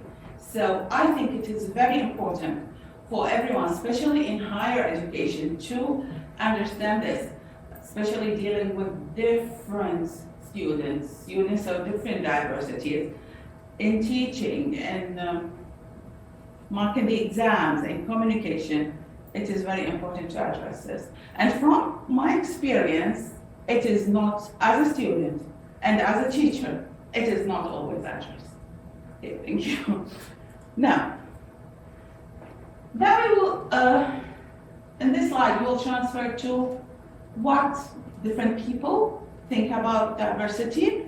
So these words are from staff members, both of these squares. Okay, we have a few minutes to read it. And the other one is from research I did, a conference proceeding I did back in 2015, and I interviewed my colleagues. I was a master's student in St. Mary's.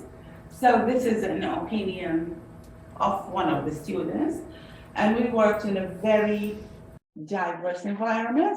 By diverse, I mean there were many students from different countries speaking different languages. I will not comment on any of those. I'll just leave them with you, okay?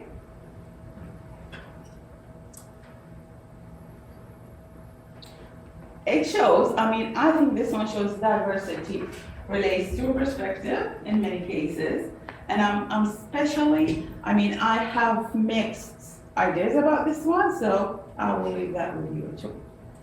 Now, we are speaking about education. So this is a structure of diversity in education, and I will pass that also. This was in one of the researches.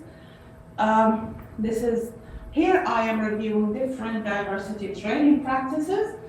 So these are training practices that are used in our places. So some might approve of those, some might criticize those. This shows that we have two levels of discrimination: apparent discrimination and underwater prejudices. And it's very important when doing any training to recognize those. Speaking practice is one of the training methods. This is, I use this tool in one of my training courses. I was a student in a diversity course. So this is very useful. It's from Harvard University, and it will ask you questions about yourself, your biases. At the end, it will give you a degree of your prejudices, if you have any prejudices, and so on. And it's fun too. Now, Jane Elliott has a certain kind of disruptive training method. Not everybody likes it, and here again, she puts people in certain situations that they feel, certain situations, they may feel disrupted, or some people say it's aggressive, so this is another method she used. Now, this is a framework that I proposed. Here it's linked to the learning organization. And this is based on Syria and Khartoum research. So in any way, any management or training efforts of diversity should have the following processes.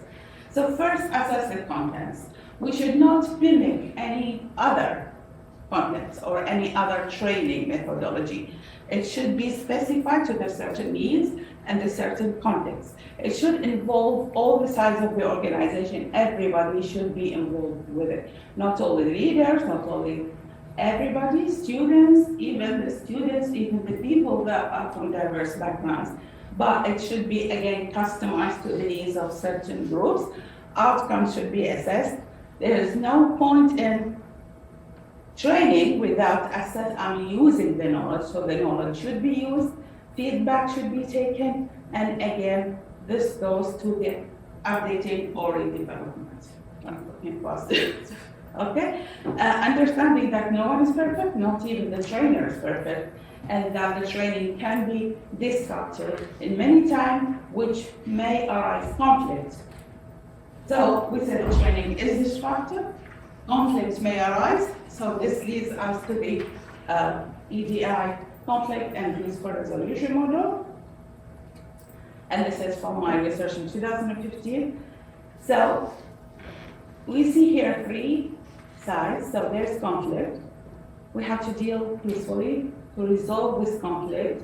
The conflict that arises from the management and training, and because in the training of diversity, we have to sometimes face ourselves and assess our prejudices. And this puts us in a phase of conflicting situations, okay? And then if we manage diversity well, this is from a more business lens, we will gain innovation, okay? I will end this with a great inspirer of mine, which is Dr. Martin Luther King, and especially this one and this one, okay?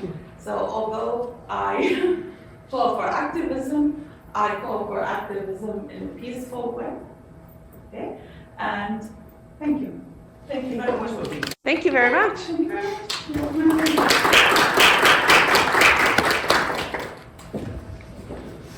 Okay, Bob, you're on.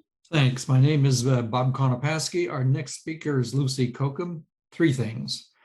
Lucie's a brilliant woman. Equally important, Lucie's passionate about increasing inclusion. Added to these 2 strengths, Lucie knows the tools of science. If I listen to Lucie, I will witness her talent. If my eyes are open, I'll see her passion, the heart behind her research.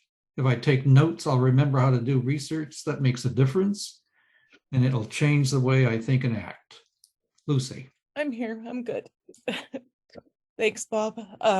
I was already actually quite emotional, actually. And I blame Katelynn. Because I share the feeling, like I did not prepare for feeling the way I do right now. And it's all good. It's good. It's very good. And when I talk about my positionality, then I think it might make some sense for those who don't know me. But what I've witnessed today is that, when they say create the community you want.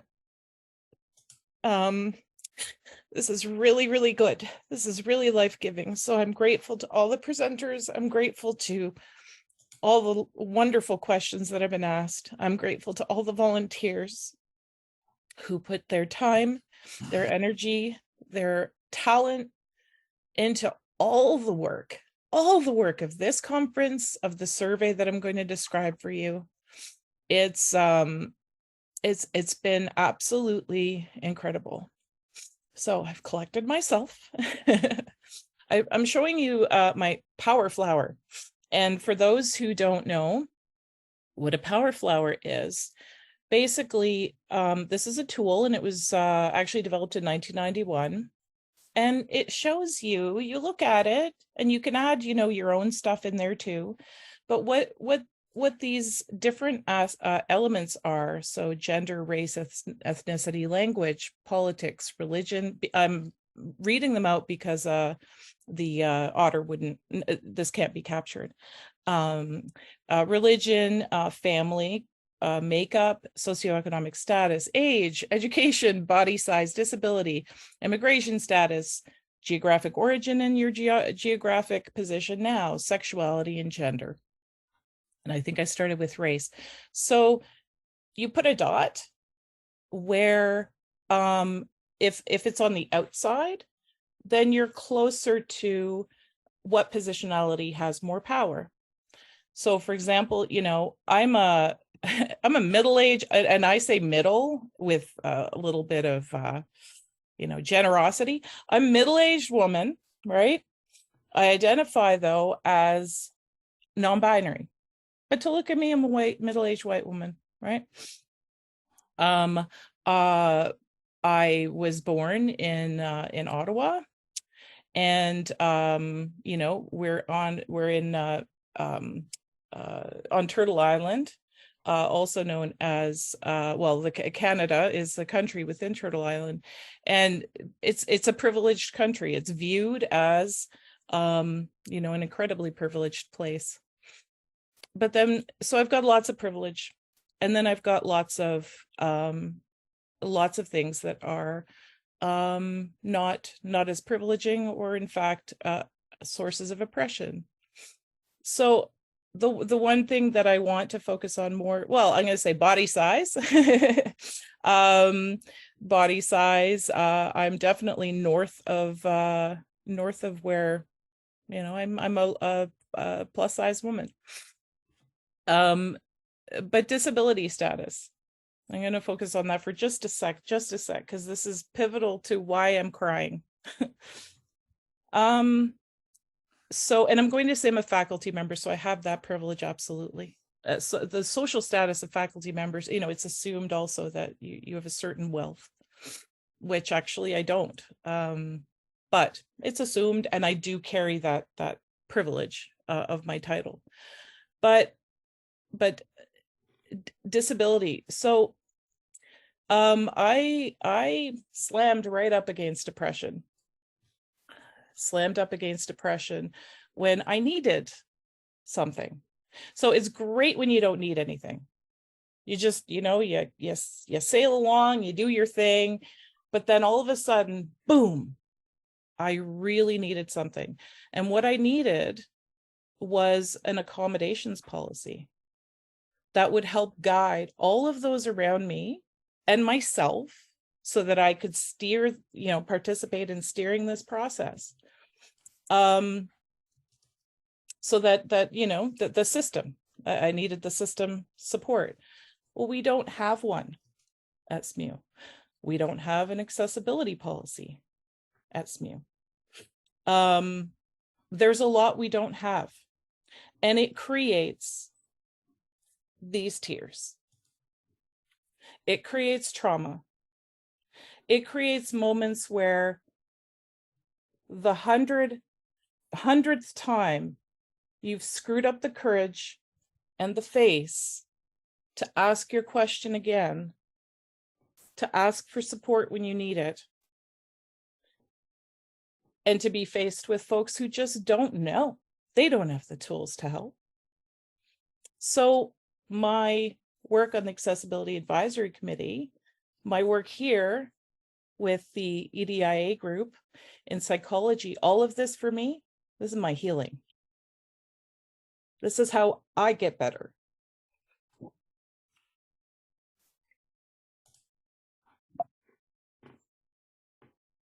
So now I'm going to just say operationalizing EDIA, like a nerdy psychologist who's totally into, measurement and things. I'm going to say that, but then I'm also going to say, actually, as Katelynn actually mentioned, and the team with their incredible work, variables like inclusion, it's not really just let's come up with a 20-item scale and let's go. Coming up with this survey was a whole process, and actually it's been, I'm sorry to say, delayed slightly again, but it will be out. It will be out early winter 2023. Please look out for it. And I have to say that because Nicole would kill me. Purpose of this talk is mostly to say, please fill out the survey, psychology community at SMU.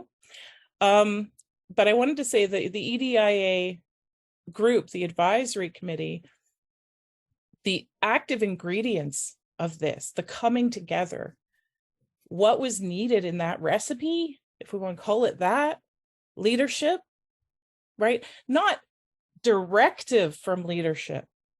Leadership, support of the grassroots. I've been trying and struggling. To be honest with you, I kind of hid some stuff, hid certain aspects of my identity, right? Because it's not necessarily the safest environment, right? But then I thought, well, I found my voice, and I try, and I struggle, and I try to make a difference.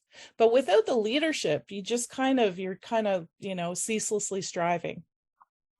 But you got the grassroots, you got the leadership, and you have people who want action.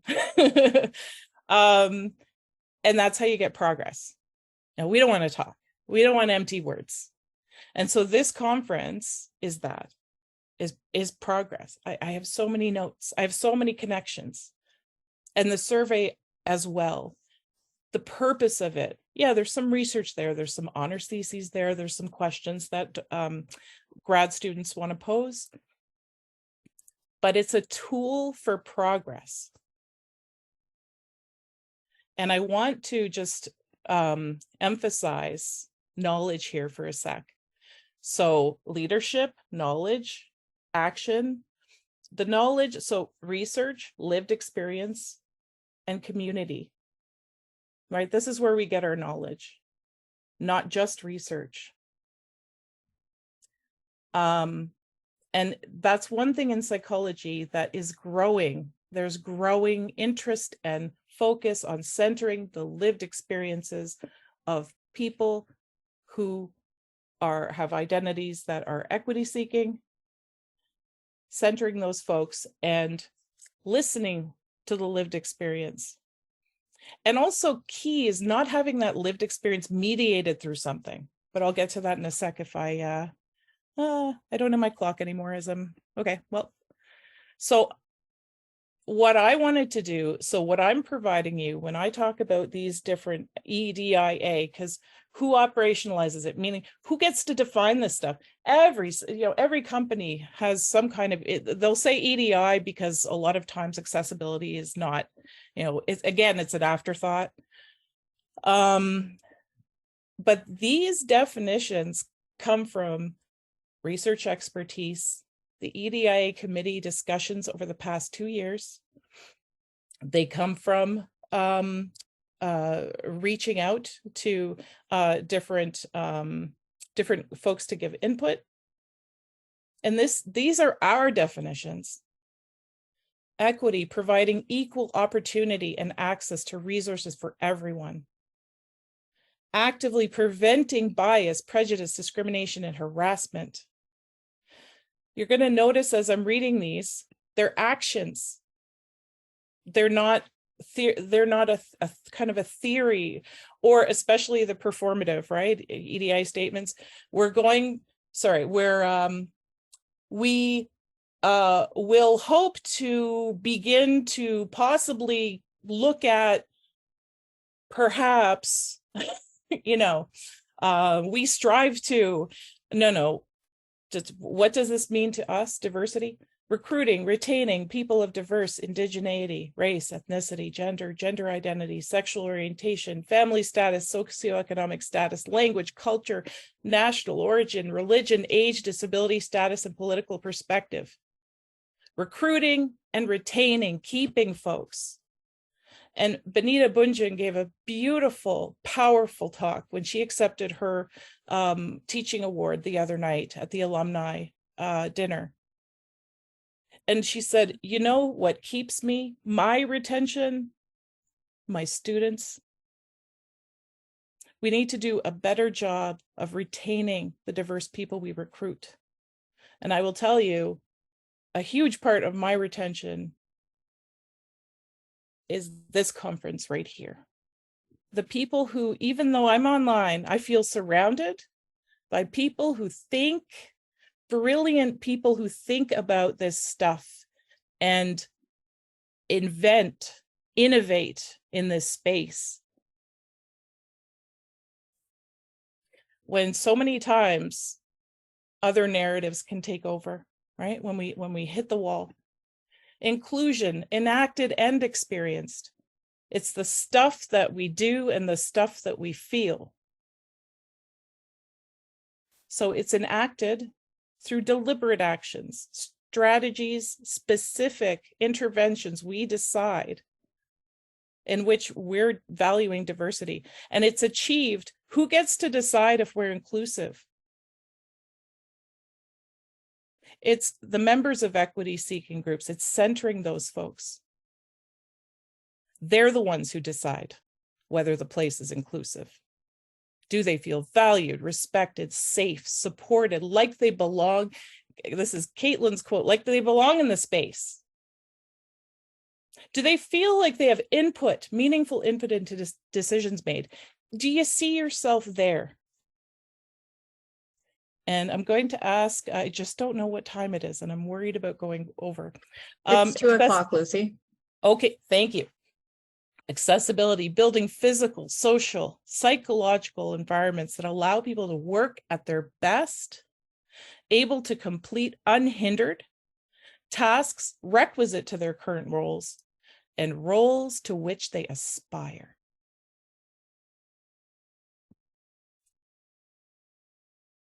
So really quickly, why do a survey? Like I said, we're using it as a tool.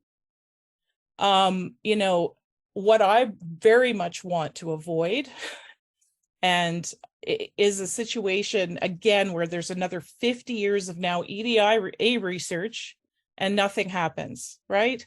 We had diversity interventions for the past 50 years. And, the equity dial's barely moved. We need genuine action, not performativity, not fancy statements with no substance. We need action. We need it to be systematic, methodical, and inclusive. And psychologists are really good at the tools that we need for this. So the survey, okay. In a nutshell, the purpose is to establish a baseline. So what is the diversity in our department of students, faculty, of staff, so non-student workers? What is our department made of? And how do people feel in all the contexts, in the classroom, in the labs, in their workplaces, in their offices? And what is it? So what is our culture like? What's the training, work, access to resources, opportunities? And I wanted, I don't know, I'm going to use a silly, phrase, like put our money where our mouth is. But, when I say we're genuine, we're not going to do a survey that is just going to give us some information and then it has no context. There's a framework, and we've been talking about this. I put it together like this. We haven't necessarily, put it in this many words together, but this is what we're talking about. What are we doing with this? We're taking the data. We're using it for strategic planning. We're going to propose changes based on your input as psychology department members, addressing those who are part of our department. We're going to build capacity. This conference is one of those capacity building activities. We're going to implement and monitor those changes. And then again, the cycle continues of evaluation, because as the previous presenter said, it's not a, it's not a one and done. EDIA is a conversation, and it's a collaboration, and there is no end date to it. Okay, I just want to leave you with this one, the knowledge to action gap. So I teach, anyway, I have a lot of roles. So as I mentioned, I'm co-chair of the Accessibility Advisory Committee. I'm also the graduate program coordinator of the Master of Applied Health Services and Research Program. And there I teach knowledge translation. There's 100 words for that, but basically taking what we know and implementing it and using it, giving our knowledge to the folks, connecting the knowledge with the folks who can benefit most from it. And so we know from that area, and it's mostly in health research, this is where it came out of, that we have an awesome scientific finding. Whoa, like we have so many findings in journals right now just sitting there, and it takes 17 years. We know how actually to treat cancer better. Yep. And that's going to sit there in the journal if we don't close the gap. It's going to sit there in the journal for the next 17 years. So we talk about closing that gap, the knowing doing. This is the same thing I see as the truth to power gap. To me, it's just so obvious. And I really want to explain this. So we have here a timeline, and it goes from 10,000 before the Common Era, and it is up to 2021. And I just want to describe briefly this timeline. At the top, it's different milestones for diverse folks. I can say, I don't even like that term. I'll say for milestones for Black Canadians and Black women and Indigenous folks. It's a couple of examples. And on the bottom is the colonizer timeline. Okay, so the two examples I have. In 1853, Mary Shad Carey publishes The Provincial Freeman in Ontario. She was a freed slave. She came to Ontario. There's a great large Black community, and she became a lawyer, and she started a paper, and she called for women's right to vote. Yeah, women's right to vote. 1853. The women's suffrage movement, it was 65 years later that women won their right to vote, largely excluding Black women actually out of that.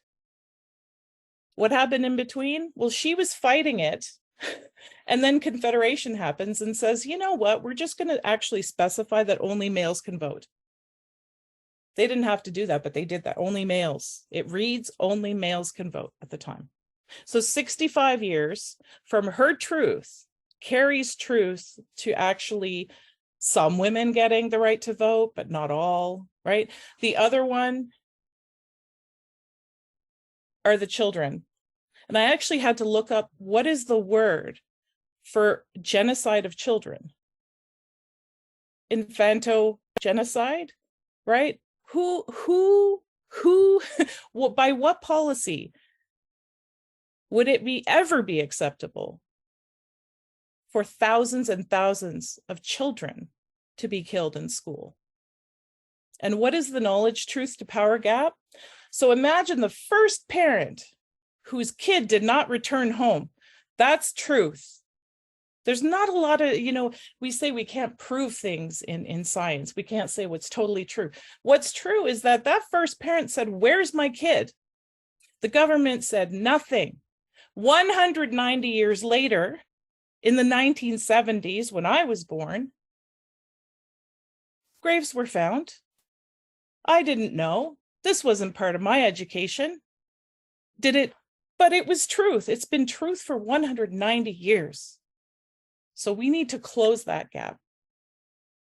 Truth to power. Because the truth is there. We have to take out all the obstacles in its way. So please complete the survey. And sorry if I went over time. I stopped paying attention to the colors. Thank you, Julia, for trying, if you tried to stop me. And thanks to everybody. And just a reminder, we're having an after talk debrief for those online, and Linda session for those in person. Okay. Thank you. Thank you very much, Lucie, for that, for sharing your perspective and advertising our survey. In that event, I'm going to close us. Yes, of course.